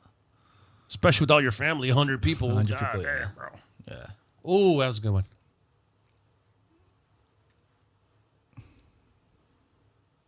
I think I hit him with a shot to the head. And then he went down. And then it's just slowly, like, you want to take your time. Especially with the back, you know, they can get tossed over and stuff like that. You really want to not rush things. That's it. I bait him right here. I let go of my arm that's underneath. Yeah. And then he's thinking, okay, he has time to kind of move. I'm patient. That's what you do with Jared. Yeah. I got him good. Yeah. Yeah. Like I said right here. Boop, got it. Oh, you got to get there. It is. There it is. And then from here, it's just taking my time. I knew I had it in. There it is. Boom, boom, boom. And then he got mad at me because I held it too long. As he was trying to take it off, really? It's like, bro, I'm in a fight. You punched him too hard, bro. Really, bro? Come on. Wow. No hate on them. I love them. Yeah, it's all good. Yeah, like I said, this was the fight. I always ask the question, do they yell at you when you get up there? I don't think we're not really supposed to be doing that. Yeah. But you get amped up, especially for a fight like Yeah. that. I went to war on that fight, you know. I was losing and I was winning. So getting a win off like that, it's you really get amped up. I'm amped up right now, to be honest. I'm like, he's amped up, man. I'm shaking. You want to fight? I got gloves in the garage, bro. Settle. But they're boxing gloves, though, man. I need more cushion for me, though. I use 16-ounce gloves. No, that's a lot of cushion, man. Yeah. Yeah. I was able to secure the win. I think it meant more to me too because I lost against him too. You know, I really wanted to get that one back. What I'm upset about is just the whole referee yelling at you. You held him too long. Yeah, you made him bleed.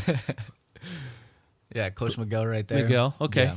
Coach Tina, hell yeah, badass.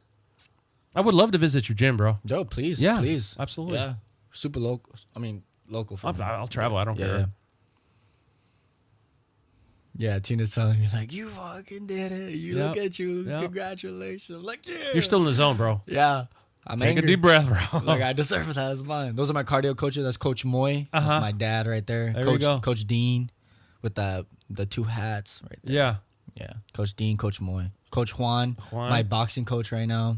Cool. Yeah. That's the guy I'm going to be fighting. There you go. Oh, shit. Watch it.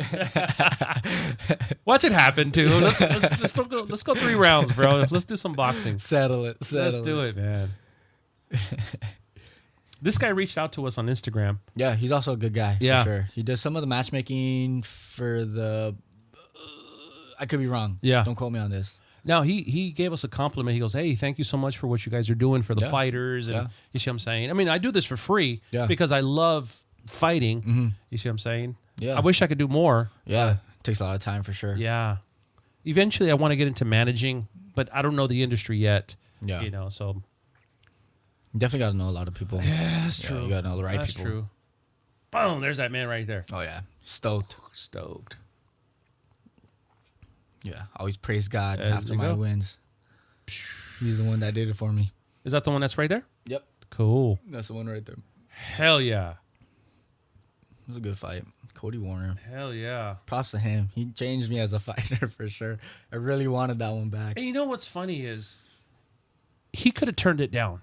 Or you could have turned it down. Yeah. Really? I was already up. I had the belt. There was Yeah. no reason for me to fight him. Yeah. But I really wanted to get my one back and, prove myself as a fighter for sure. Does it upset you? Let's say, for example, you're going to fight Islam Makhachev.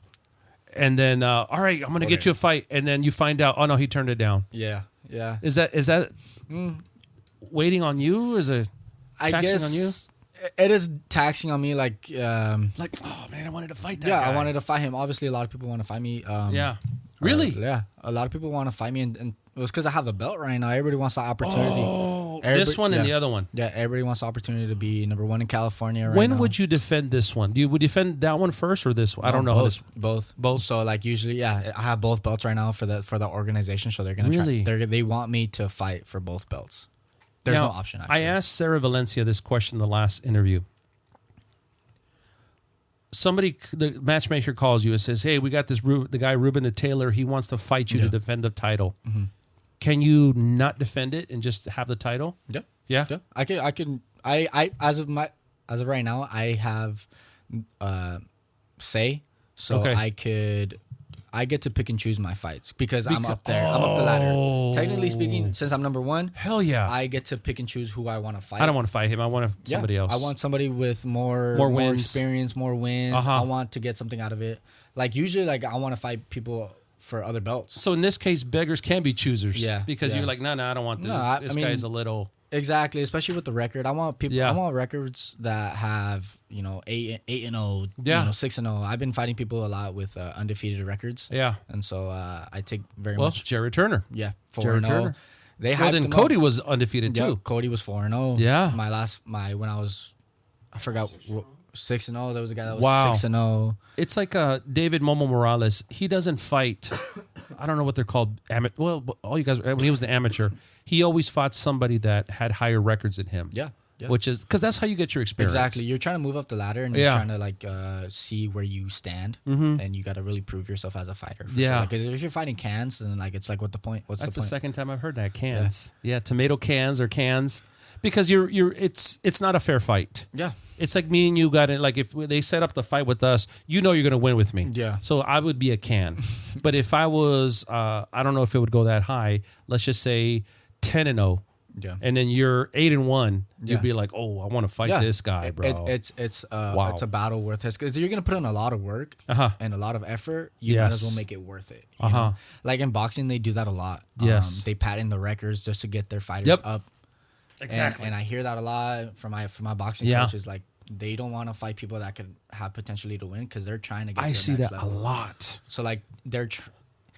27-2. Okay, who did you fight, bro? Yeah, it's like come on, like let's see the resume who you fought. And that's where I try to I want to fight the best. Yeah, absolutely. Yeah, and I don't want my record to just be like, oh, he's he's be cooked, padded like you said. Yeah. Hell yeah, man. Out of everybody, who's been your toughest, man? Like if you said, you know what, if you were to say he was my toughest and I wouldn't mind fighting him again just so I can make sure he is the toughest. Yeah. Does that make sense? As of right now, it was 2 people. Okay. It's going to be Scotty Too Hottie. Shout out. And after I said the same thing at an interview, and then a couple of days later, he texted me back on Instagram, and he was saying, "Yo, let's fight for the California state belt." I was like, "Oh, we'll see. Wow, we'll see." So you do talk to him, man? Yeah, every once in a while. Well, But, talk to your opponent, but you say you don't talk to Cody.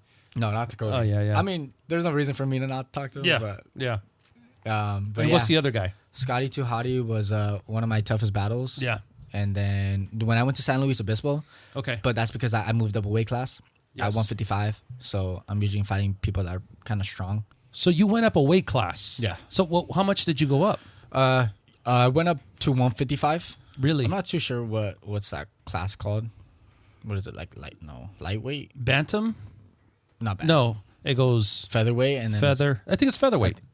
No, featherweight's 145. 145. I think it's a So then lightweight. it's lightweight, and then oh my god, there's so many weights, man. Holy crap! What is it? Let's see, judges. What do the judges say? Lightweight. Lightweight, yeah. All right, we got Dave, the judge, over here. He's telling us what class it is, because I don't want to sound ignorant, you know, because I'm not an expert here.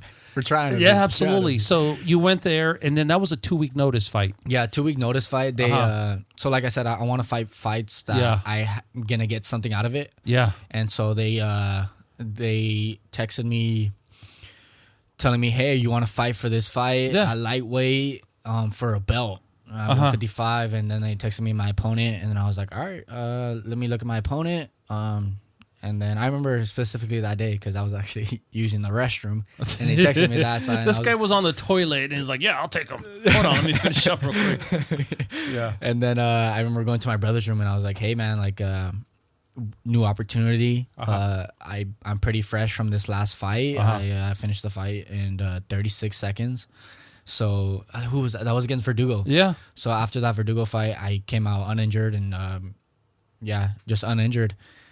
And see what I'm talking about, guys? It's just it's that determination that you have. So, man, now because it was another promotion, you were able to fight, because I know you can't fight on the same promotion after. I don't know. Help me out here. Yeah, I'm not too sure how many days you can fight. It's like 21 days, something I believe. like that. Yeah, after a fight. So if Epic comes back and says we have a fight, they're like, "Oh, sorry, we can't give it to you because it has to be 21." And don't quote me here, guys. I just going off of what other people have said in the past. But because it was a different promotion, then yes, you can go. Yeah. And this is one of the reasons why I notice a lot of fighters go to other states. Yeah. So they don't have to, deal with any of the rule sets and stuff like that. Just get in there, get their experience, and then just get out. Absolutely. Yeah. Tell me about your fight camp. I think I asked you this already, but tell me about. You mentioned a lot of people. Yeah. Does that make sense? Yeah. And shout out, and we'll give them shout outs here in a second, but you don't just go to one. You also go to Azteca. Yeah. I go to Azteca. Are you still part of Azteca? Yes, I am. Really? Yeah. So they take care of me a lot. I do all my main sparring there. And Okay. They have a lot of good amateur and professional fighters there. Got it. Yeah. I don't know if you know. Well, Angela Overkill Hill. They all train there. Dominic Cruz. Jeremy Stevens. Okay. And a bunch of other professionals as well. Really? Yeah.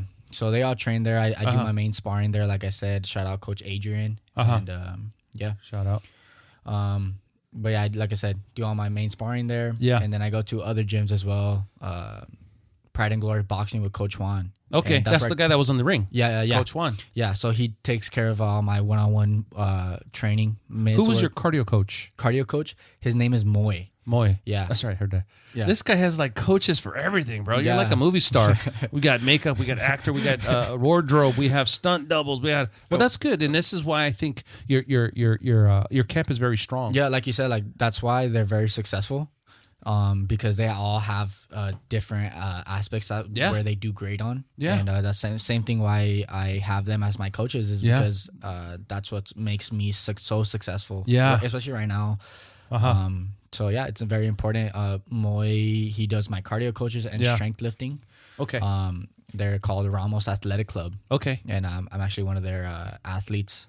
I was actually one of the starting athletes that they had there, and slowly they're building up too. So glad to see them going. You know what's funny, and no disrespect, when I think MMA fighter, you know, I'm thinking freaking huge muscles, but those are bodybuilders. But I noticed that all the fighters, you know, from you and let's say Nate Diaz and Nick Diaz, you guys are just regular built guys. Yeah. It's up here. Yeah. You see what I'm saying, Yeah. guys? So I don't know. For some reason, I'm thinking, okay, these guys have to have 6-pack abs. I know some of them do, but still. Wow. But it's more endurance. It's more skill. It's more mental. Yeah. You see what I'm saying? They all muscles don't win fights. That's true. Yeah. It's all about technique. That's a t-shirt right there. Muscles don't win fights. Hell yeah. Tell me more about Tina. Because I'm intrigued, because like I mentioned earlier, if I were ever get into boxing, and I know my first fight's gonna be with David, I'm just playing. I want Kim to train me. Kim Peterson, the Killer Panda. But tell me more about Tina. That she's your what's her fight name? Her name is Tina the Pettigrew. The Pettigrew. Yeah, but she's like the Swiss Army knife of coaches for sure. Okay. She understands the fight game. She used to be a fighter as well. Yeah. Or she still is a fighter as well. She fights for Combate Global, but she understands how to calm me down and slow me down. Yeah. And then she also understands how to light that fire inside of me and just go and know when to go. And yeah, she really understands my fight game. I'm really like a prodigy of her. Yeah. You know, so yeah, I mean the amount of work and the amount of effort that she puts into me for sure is very much appreciated, because she made me to the fighter I am today. Is she responsible for your diet? Yes.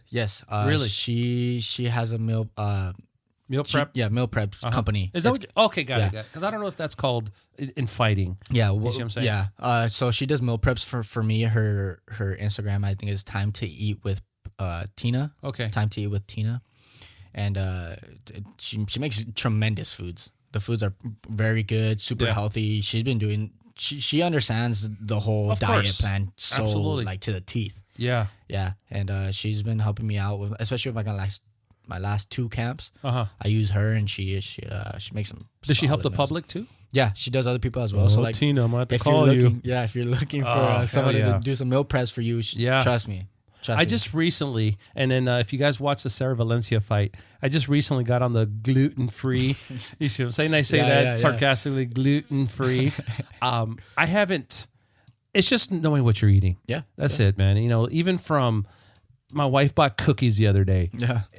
Hey, make sure it's gluten-free. And sure enough, it says gluten-free. So everything in my fridge now is gluten-free. Yeah. You see what I'm saying? It's like, it's something that I want to try just to see what's going to happen. Yeah.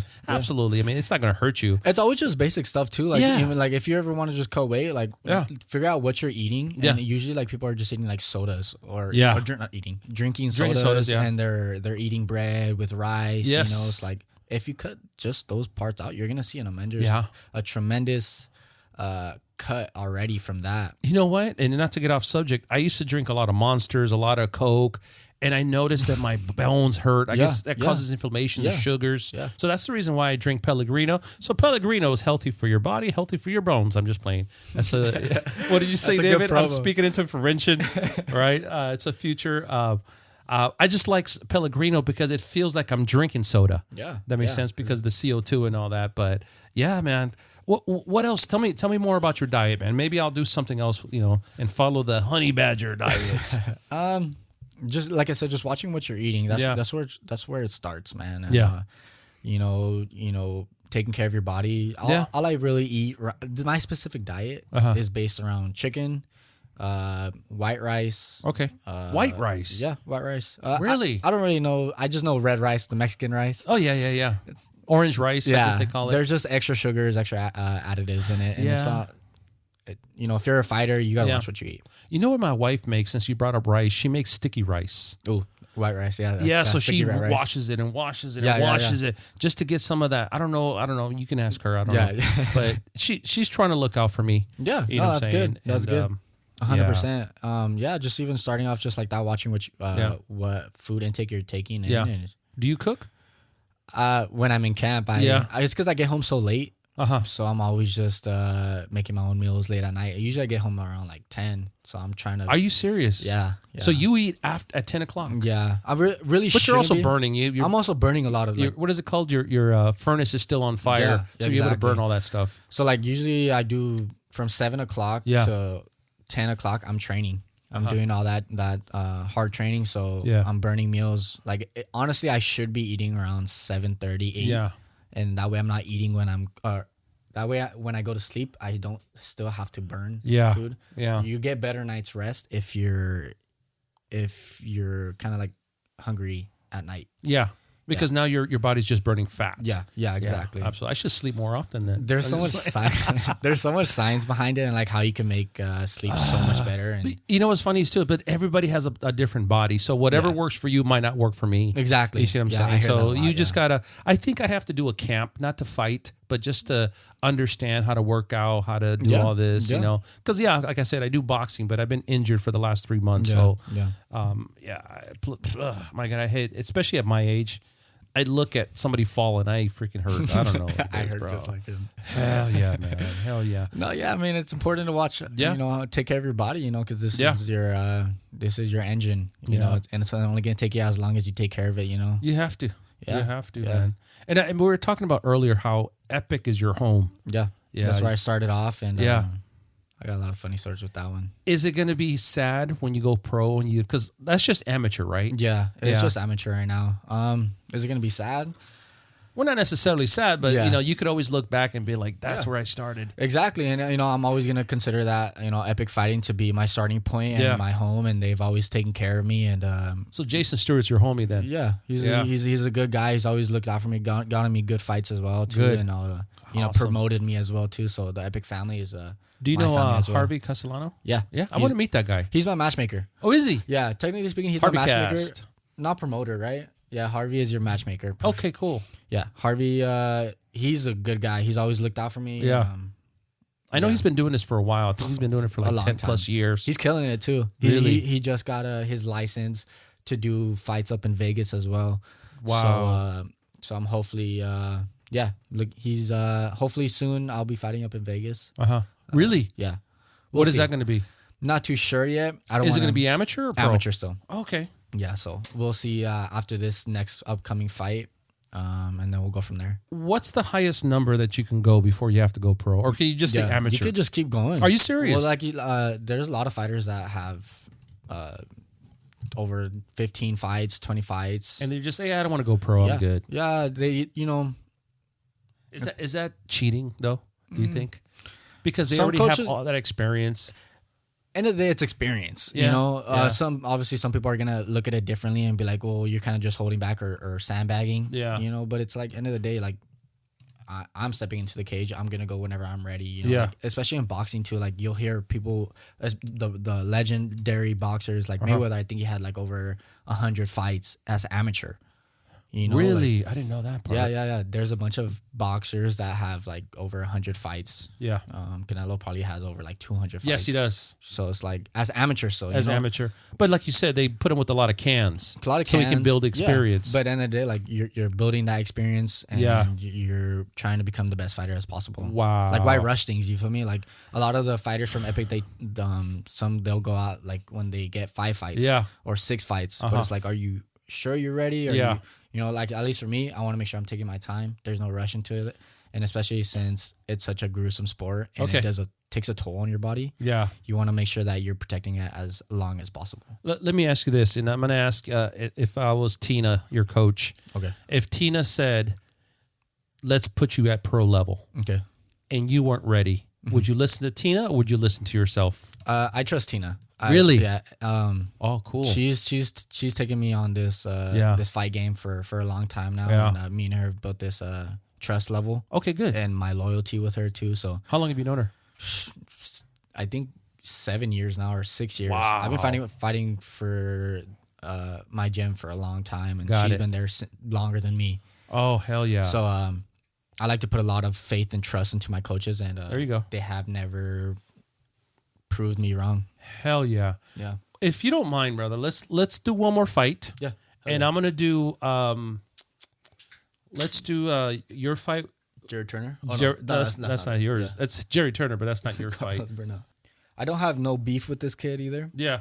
But you gotta, if you sign a contract at a certain weight, you gotta make the weight. It's fair. It's fair. You gotta make the it's weight, not you bro. talking crap or anything, but if you work that hard to make weight, I suffered. Through that camp. I suffered, especially for that belt too. There it is, right there. Yeah. All right, guys. So let me click on it real quick. All right, guys. So what we're gonna do now is we're gonna watch your last fight. Correct? Yeah. Your last fight at Epic. My last fight. And this is with Jared Turner. He was 4-0. Yeah, 4-0. And you were 7-1. 7-1. Yeah. All right. So yeah, they were saying Jared Turner has this granite chin. Yeah. Everybody has given him their best punch, and he was never not going down. He's a good warrior for sure, but he's never faced me before. Main event.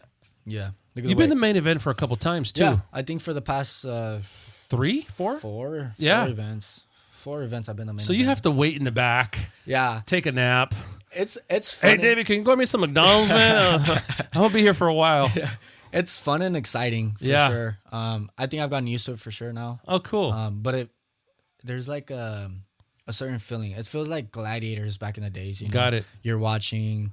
You're in a ring you're in a room filled with a bunch of people. Yeah.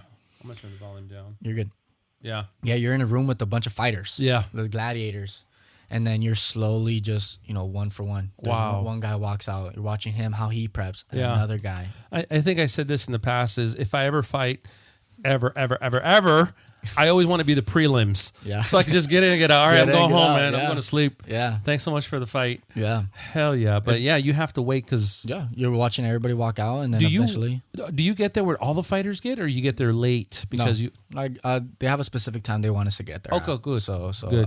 Usually it's around like 6. And so you just see all the fighters. Do you guys have a special entrance? What do you mean by special entrance? When you get into the 4 points? No. Just the same one? Yeah, same walk-in. Because I'm trying to go through that entrance. I'm like, oh yeah, I'm with David. Daniel. Yeah. But yeah, and then it's last person out, and then it's just you in that whole big room. And got it. Like I said, it feels like gladiators. Yeah, absolutely. I believe it, man. Yeah, I was supposed to have him on the podcast, and he canceled on me. That's all right. It's all good. Hopefully he'll come back. Yeah, that's fine. That's fine.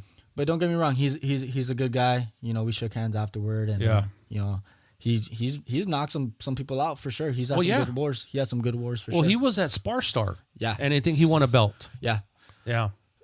I believe it was Spar Stars. It was, yeah. Yep. No, yeah, and I was kind of nervous. I knew. Every fight I'm nervous, but this fight I knew he had knockout power. Kaz, I need to know who your Tailor is. All right. That's you. Tell me about that gear, bro. Bro, we look... Oh, Boca Rio. Shout out them. Boca Rio? They've been one of my main and best sponsors. Dang. Yeah, Coach Miguel. Yep. Coach Juan, my boxing coach. Coach Tina. Look how... she's about to fight. And then this is Coach Philly and Philly Trujillo, and my brother's back there. Oh, that's the guy I'm going to be fighting. Yeah, hell yeah. Yeah, but holding that belt, bro. Holding that belt.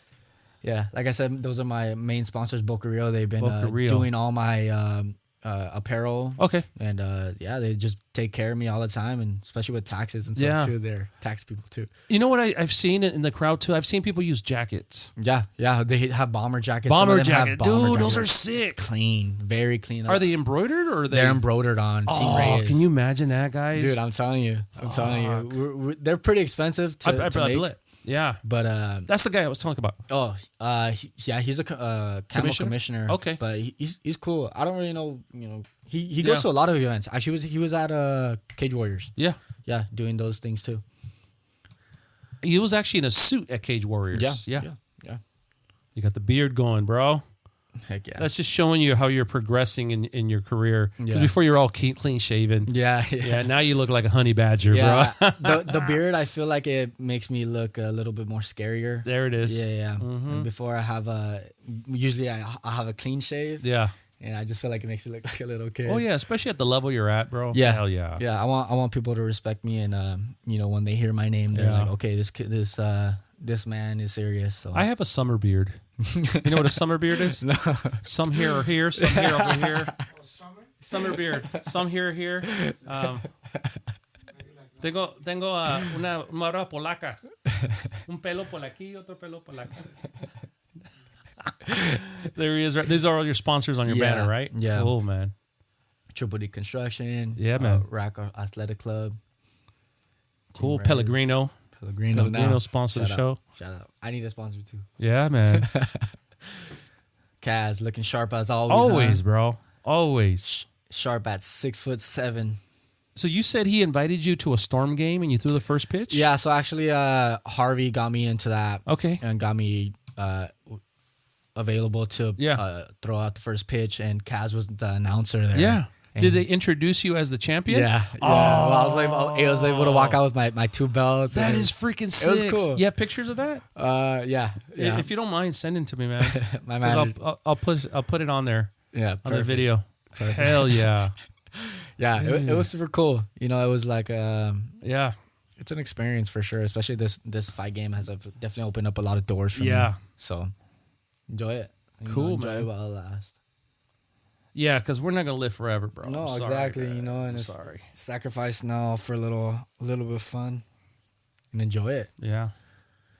Yeah, we're not gonna live forever. Huh? No, man. I wish I could, but then. Good too. Here's my number. Yeah, Jared Turner coming out strong, especially he's from the Indian reservation. Yeah, he is. So he brought a lot of people. And it was funny because I think it's Verona, yeah. Yeah, Verona Casino. Did you get it? In the They have a lot of things going on, bro. yeah. They do the bikes, the Yeah. motorcycles. Yeah. They were in a lot of funny stories was that in the stands, my team, like my family members, were sitting literally in between Jared Turner's family. Oh, really? Yeah, and so they were just kind of like trash talking each other. Well, what's funny is the day Momo fight, there was people behind me fighting. I'm like, hey, what's up, bro? No. This is Team Momo up here, bro. Yeah. Lock in. Hell yeah. Yeah, man. So. And then obviously when he lost, everyone's like, oh, yeah, he fucked him up. I'm like, Team Momo. I had his shirt on. Yeah. Team Momo. Still represent. Yeah, bro, we got to represent. Yeah, but man. he's pro, man. He's pro. You're gonna win some, you're gonna lose some, you know. Yeah. But yeah, like I said, you just gotta be locked and loaded, ready to go.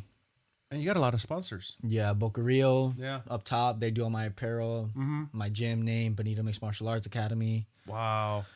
Bunch of sponsors. Did you do the cups, the suction cups in the back? Right Really? before. Like I'm telling you, there's so much science behind like a lot of stuff before you do it, like sauna, ice bath, cupping, massaging. You know, I do red light therapy. That's good too. Yeah.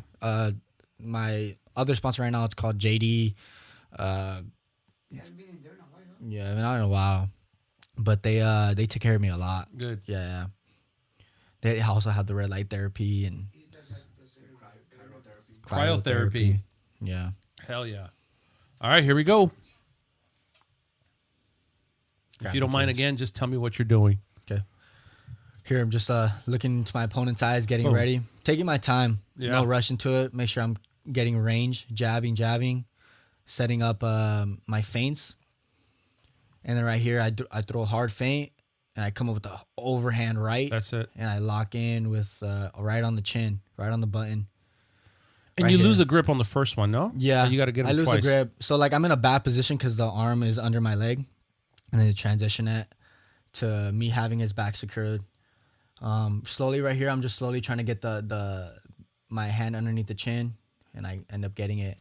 Is that a rear naked? Rear naked choke. Okay. Yeah. And from here, He's done. Yeah, he doesn't tap. Which I respect for him a lot.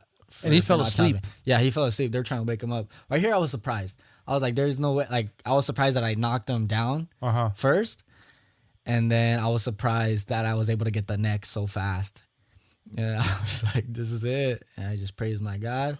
You look confused there, bro. I was like, there's no way. Like, exactly. That's no it. way You're that happened so fast. I was expecting. Really, bro? All these weeks of training? Yeah.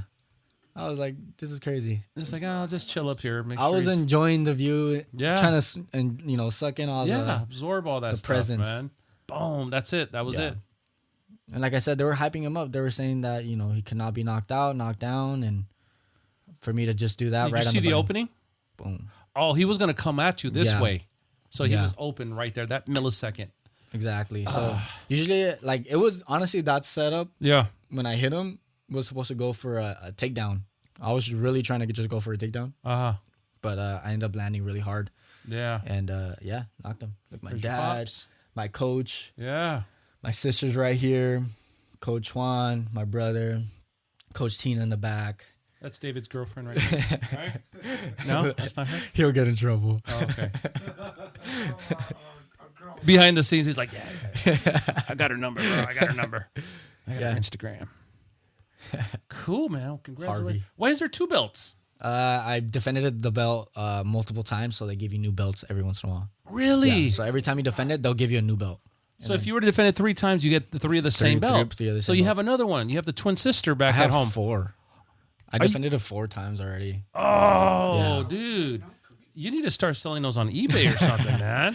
Oh, hell yeah. When I'm in the UFC and I'm the champ, I'll Yeah. sell those belts and I heard that. I'll make $1 million. I heard that. $1 billion. I heard that they're stopping. They're not passing out belts anymore. Or Yeah. I don't know. It was a big controversy with the UFC. Is like, we're not going to really? give you a belt with Khabib. Oh, really? He was like, "Where's my belt? Where's Yeah, my belt?" yeah. And they didn't give it to him till after, Yeah. or something like that. And don't quote me on it, but yeah, because people were selling them and stuff Really? like that. Because once they get out or they don't make Yeah. it, they're like, I don't need this belt, so Yeah. they're pawning them, getting Yeah. like $50,000 for them or whatever. I mean, those UFC belts I feel like, aren't they like real gold too? I think they're real gold. I wouldn't Something doubt like it. that. I Yeah. wouldn't doubt it. I mean, it's for them to sell it. Yeah. If that makes sense. You Yeah. know, obviously, no disrespect to these. I mean, these are just metal, Yeah, brass, yeah. whatever. But it's the meaning behind it. but- Exactly. I mean, all the Yeah. effort. And this is like my effort and sacrifice. Hell This yeah, is, man. This is what There's a it lot of is. blood, sweat, and tears on that Yes. right there. Yes. Hell yes, yeah. Yes. No, yeah, that was my hardest. That was my hardest and greatest accomplishment. I believe it. Congratulations, belts. brother. Thank you, man. Oh, well, thank you so much, Daniel, for letting me see that fight. Yeah. I just keep saying that. I sound like a broken record, but congratulations, brother, on that. And hopefully, this isn't the last time. Yeah. You see what I'm saying? I just wish nothing but success for you and your family. God bless you. God bless everybody. And anywhere you go, man, just don't stop your faith, bro. I appreciate Okay, it. yeah, Same absolutely. Same to you. Absolutely. Appreciate it. Thank you. So much. we'll see what happens with this podcast. I'm just here, like I said, I'm here to help people.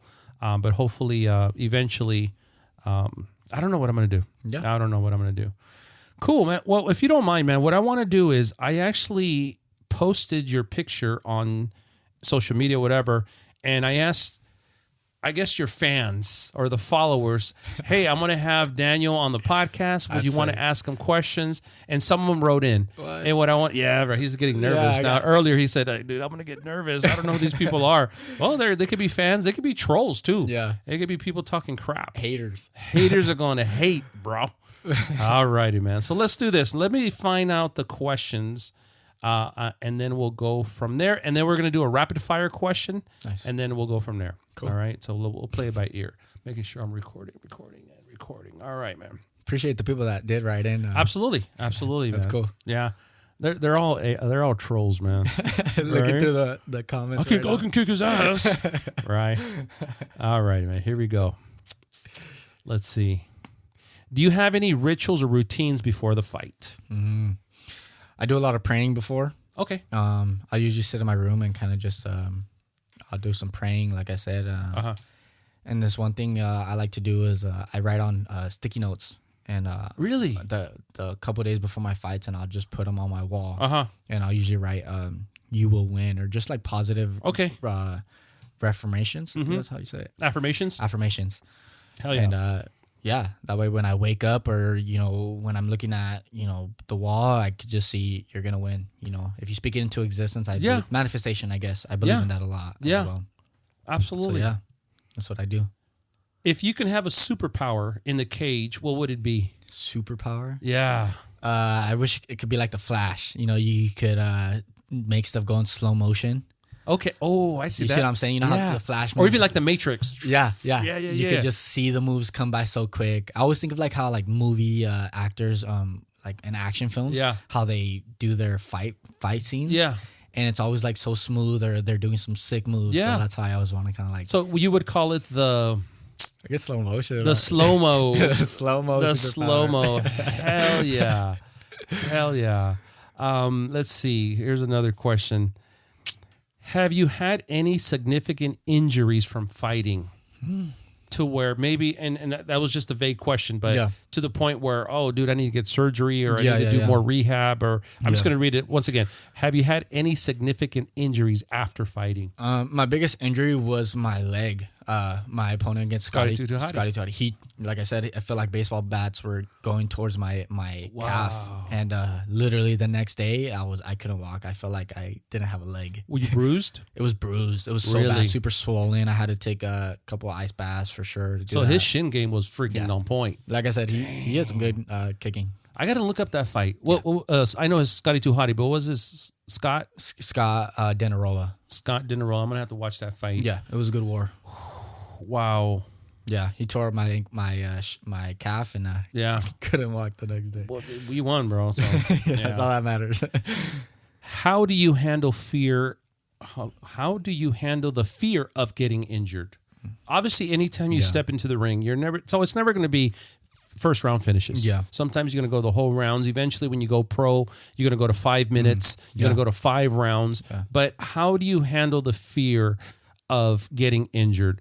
I think, and for me, that's like a little bitch question. They're like, dude, I want to fight because I'm going to get hurt. Well, in your case, you're getting in there having the risk of getting hurt. Yeah. Now, God bless to you, nothing has happened other than your shin, but how do you handle that fear?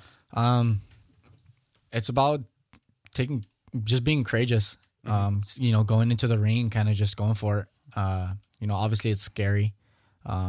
That's also like a big thing that falls into place is the fear factor of like, okay, I don't want to lose. I don't want to get hurt. I don't want to get knocked out. Yeah. I don't want to get put to sleep.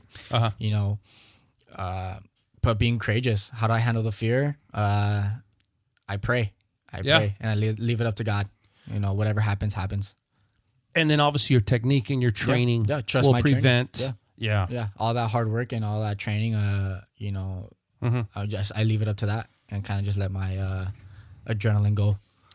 Have you ever gotten hit where your vision got blurry?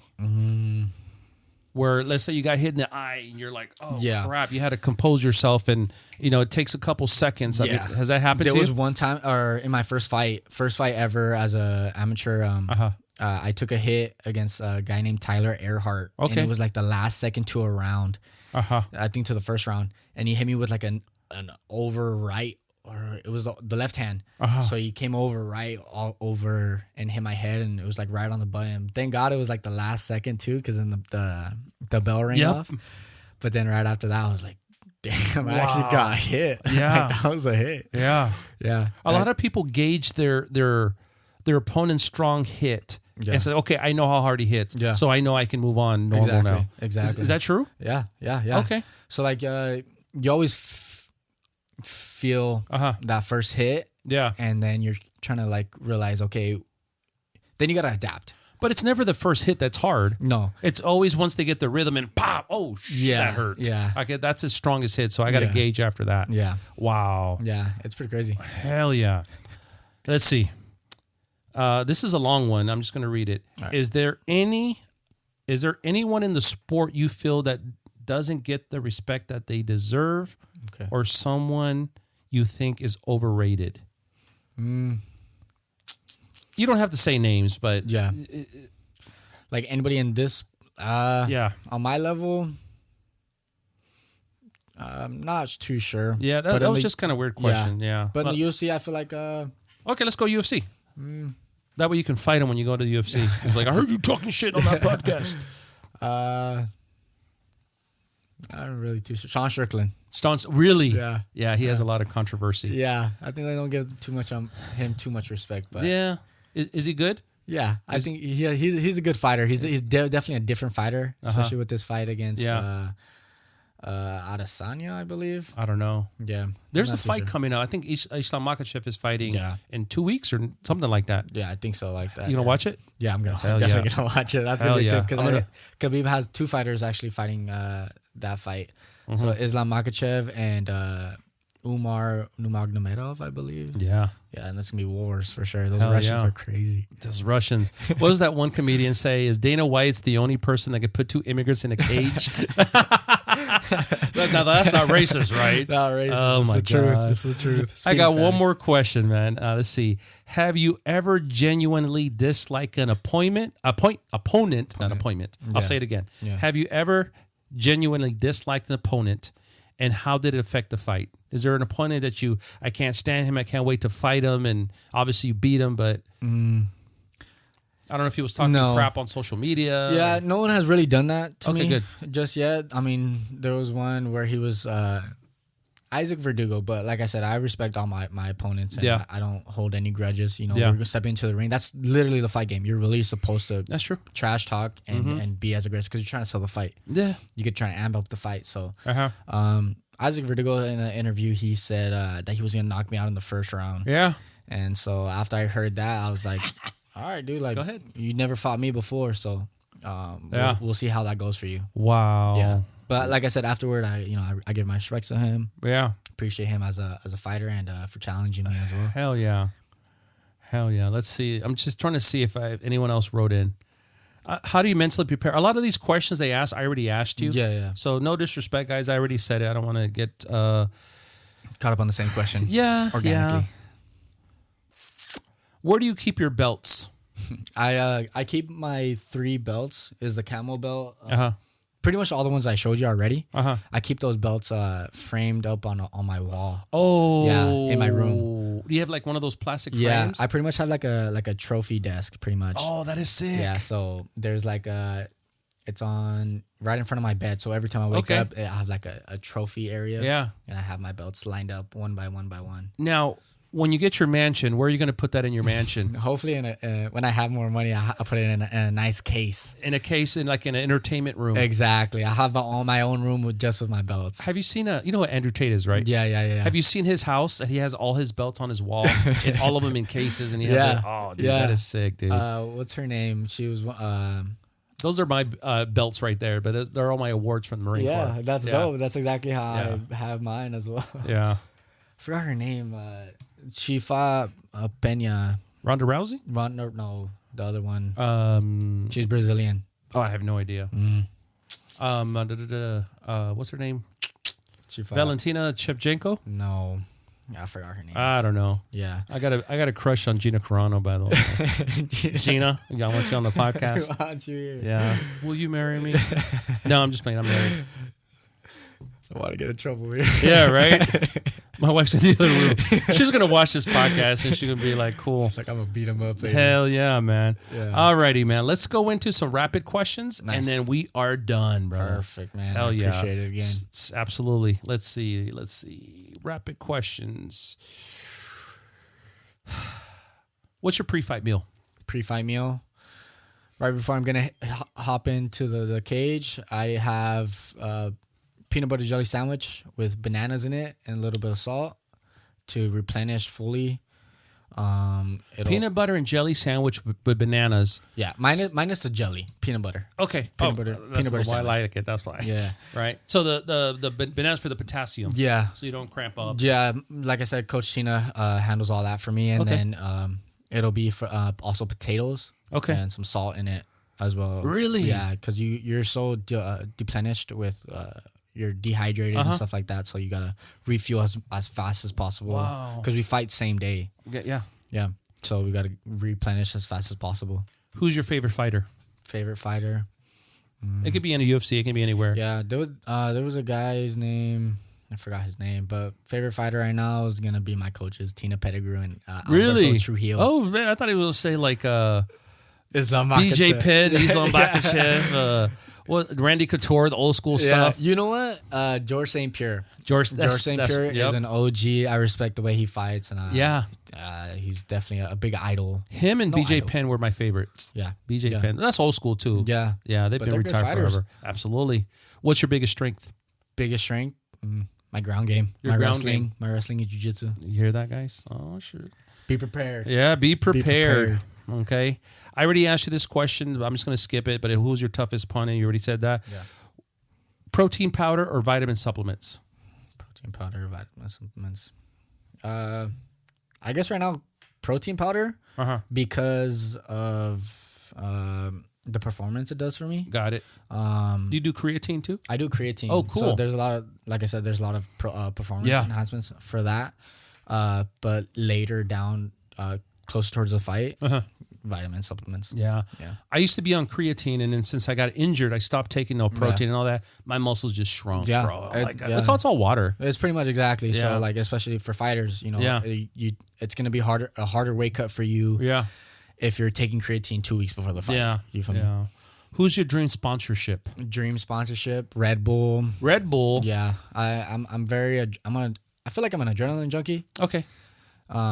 And I like what they do. So Red Bull, if you want a fighter on your team, put him on the shorts. Dude, that'd be sick. Put him on the shorts. Yeah, Red Bull. Dodgers or Padres? Ooh.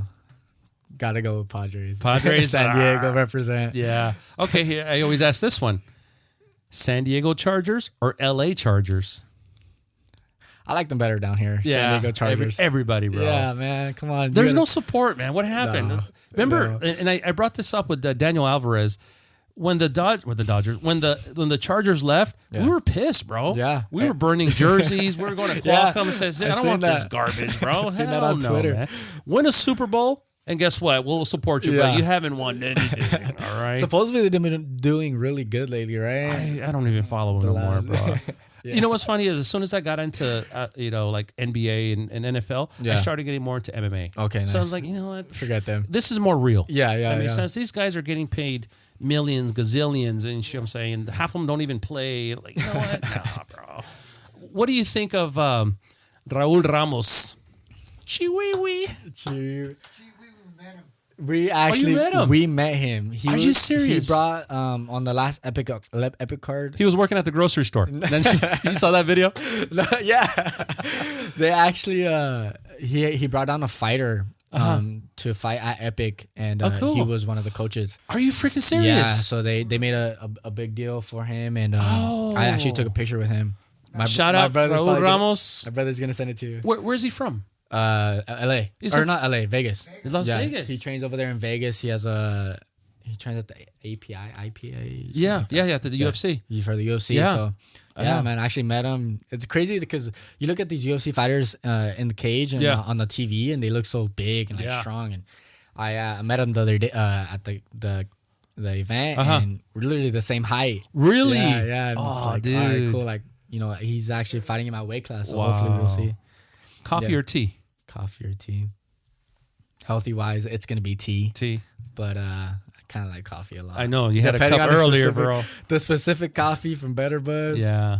Sponsorship. Striking or grappling? Striking. Striking. No, wait. Grappling. Your ground game. That's right? my ground game. Your ground game. I've always started. I noticed that. Yeah. Do you train early in the morning or late at night? In the evening time, late at night. Okay. Yeah. How do you do it now with the whole time change and it's cold at night? And just same. Just more routine. Layers. Yeah, just wear more layers. You know, it's the same thing. I'm gonna go to training no matter what, and I'm gonna be sweating no matter what. So. Here's a question. I just found a question from a subscriber. Yeah. Do you trash talk, or you let your fist do the talking? I let my fist do the talking. Like I said, I try to be as humble as possible, and I'm trying to be a different fighter. You know what I notice is the guys I trash talk are the ones that lose all the time. Yeah, and I noticed that. Now, once again, no respect to anybody. Yeah, I feel like that's the worst thing to happen to you. You're trash talking, and you just lose, and it's like, okay. Pizza or hot dogs? Ooh, pizza, hands down. I'm not really a big fan of hot dogs. Okay, well, let's do. All right, pizza or hamburgers? Hamburgers. From where? Honestly, my top one. Let me guess. Five Guys. No. Okay, good. I don't know why, but Jack in the Box. They got some good ass burgers. What is that one called? No, once again, I need a sponsor here. Yeah. My wife gets it all the time. It's like a steak burger. Yeah. You know what I like? I like the Famous Star from Carl's Jr. Yeah, that's a good double burger. meat. Yeah. That's a good. That's a good one, huh? Two meats. My father agrees. Hell yeah. We used to do Burger King a lot. It's just Burger King's far as hell. Yeah. So my wife's like, babe, we want Burger King. All right, let's go. But then one time I said, let's just try Carl's Jr. Yeah. Way better than Burger King. Way better than Burger King. Honestly, Jack in the Box, the number 4. I used to be a number 7. See, like I really love it. I like the sourdough Jack. Sourdough Jack. Yeah. I like the bacon ultimate cheeseburger. Oh, that goes crazy. That goes crazy. With the large fries. I'm spitting into the mic because we're talking about food. He's drooling from the Grab mouth. me a napkin, bro. My mic's all wet and shit. Hell yeah. All right. Let's see. Cats or dogs? Cats or dogs? Dogs. Dogs. I like dogs. I had dogs my whole life. Oh, did you? You have one now? Yeah, we do. What do you have? His name's Arlo. He's we're not too sure. My brother saved him from a pound. Oh, cool. And let me tell you, What is he? They say he was a healer Dalmatian mix. A healer I see Dalmatian the mix. Sprite. Yep. Wow. Yeah, he's the smartest dog I feel like we've ever had so far. My dogs are dumb. They're dumb, man. Shout out Arlo. Yeah, right. We're looking to get him sponsored. Sweet or salty snacks? Salty. I'm a big salt guy. It's the worst thing for you, but salt, man. I throw it on I everything. love salt, man. I love salt. everything. Hell yeah. Alrighty. Let's see. Have you ever had a moment? Okay, let me just rephrase that. It's going to miss. Here, I'll just say it. Has there ever been an embarrassing moment for you in the cage? Embarrassing moment for me in the cage. I guess when I lost.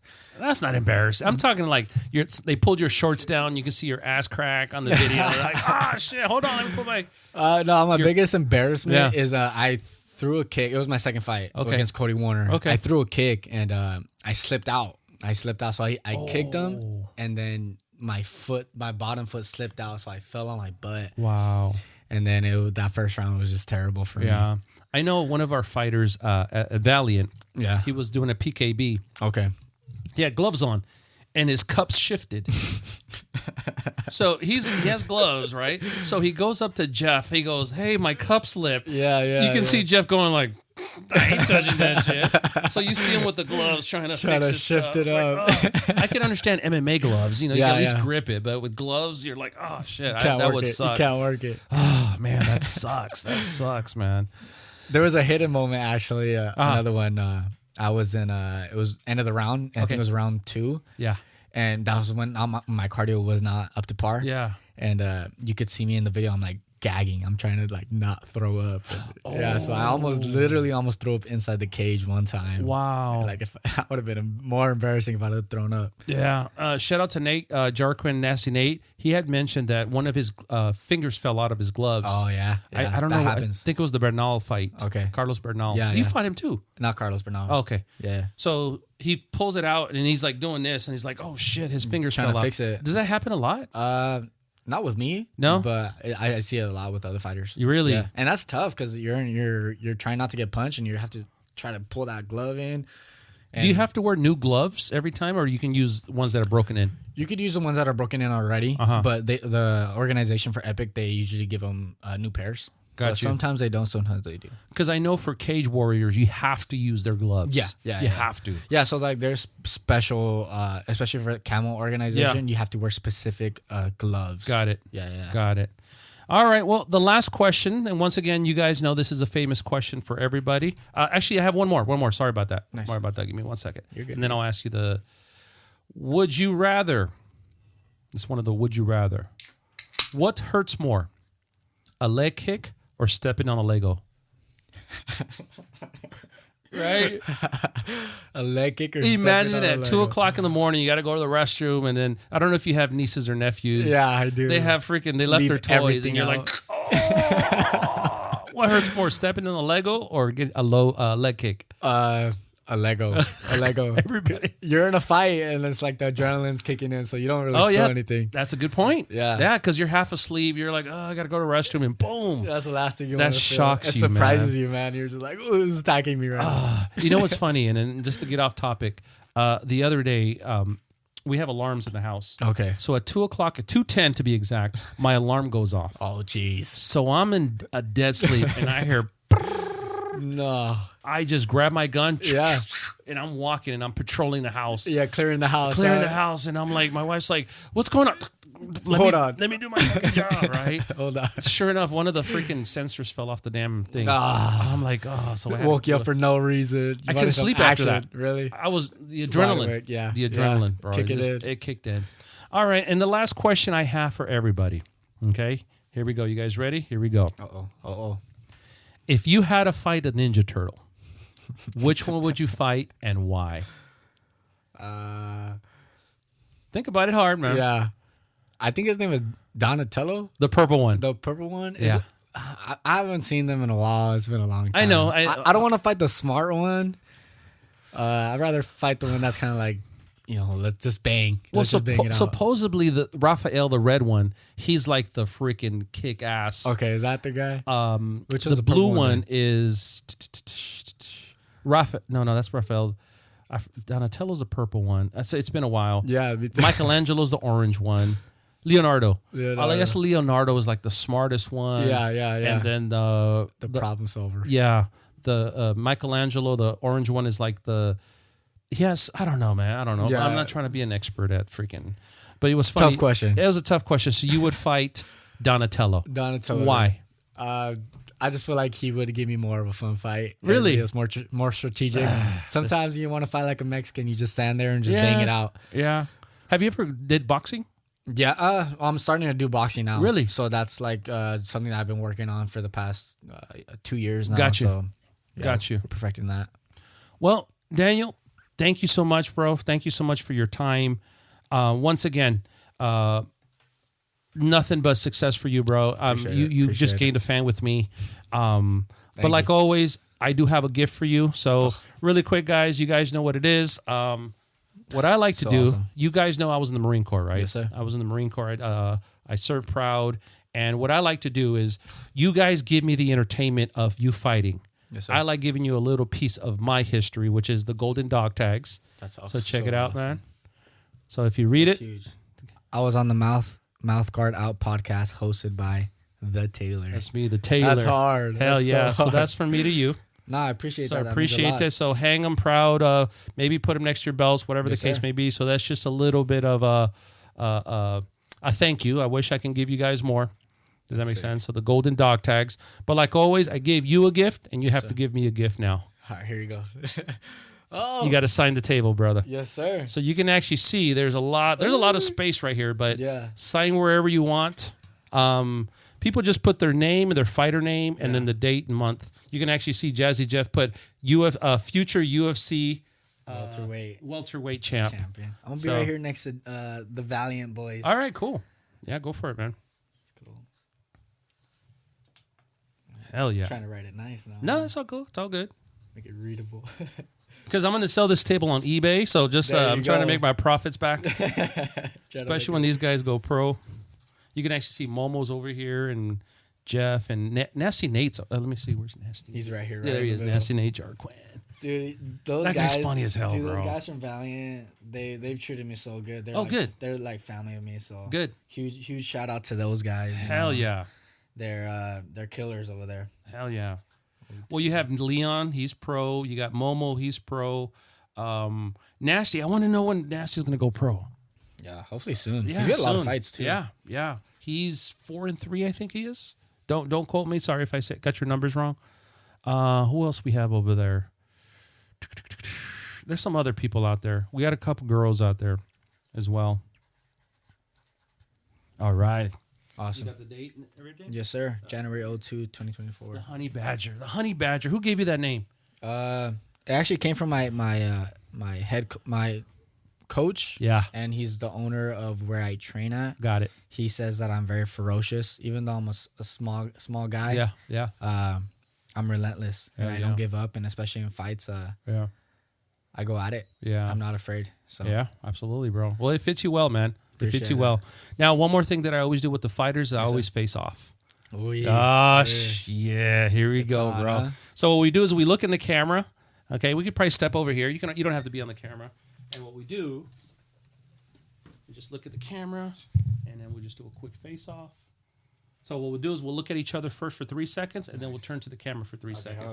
And that's going to be the thumbnail. Come on, bro. We're going to fight in the future, man. Come on. You got to get ready. I got to lock in. You know what? Nasty Nate told me to look right here. Yeah. He goes, just look right there, and but you don't laugh. Or Yeah. I mean, for 3 seconds will be good. I'm go. gonna stare at your eyes. Bro. All right, here we go. You ready? Let's get our pose right here. First, let's 1, 2, 3. Now look over here. 1, 2, 3. Hi, brother. Thank you, brother. Appreciate it. Thank you so much for your time. You, man. Thank you for your dad and your brother here supporting us as well, guys. Thank you so much. Guys, once again, this is Ruben the Tailor from MouthGuardOut Podcast. We got Daniel, the honey badger, Reyes, 8 and 1. Remember this guy, guys, because you're gonna see him. You're gonna hear more about him, guys. So, guys, have a great New Year. Talk to you guys soon. Peace.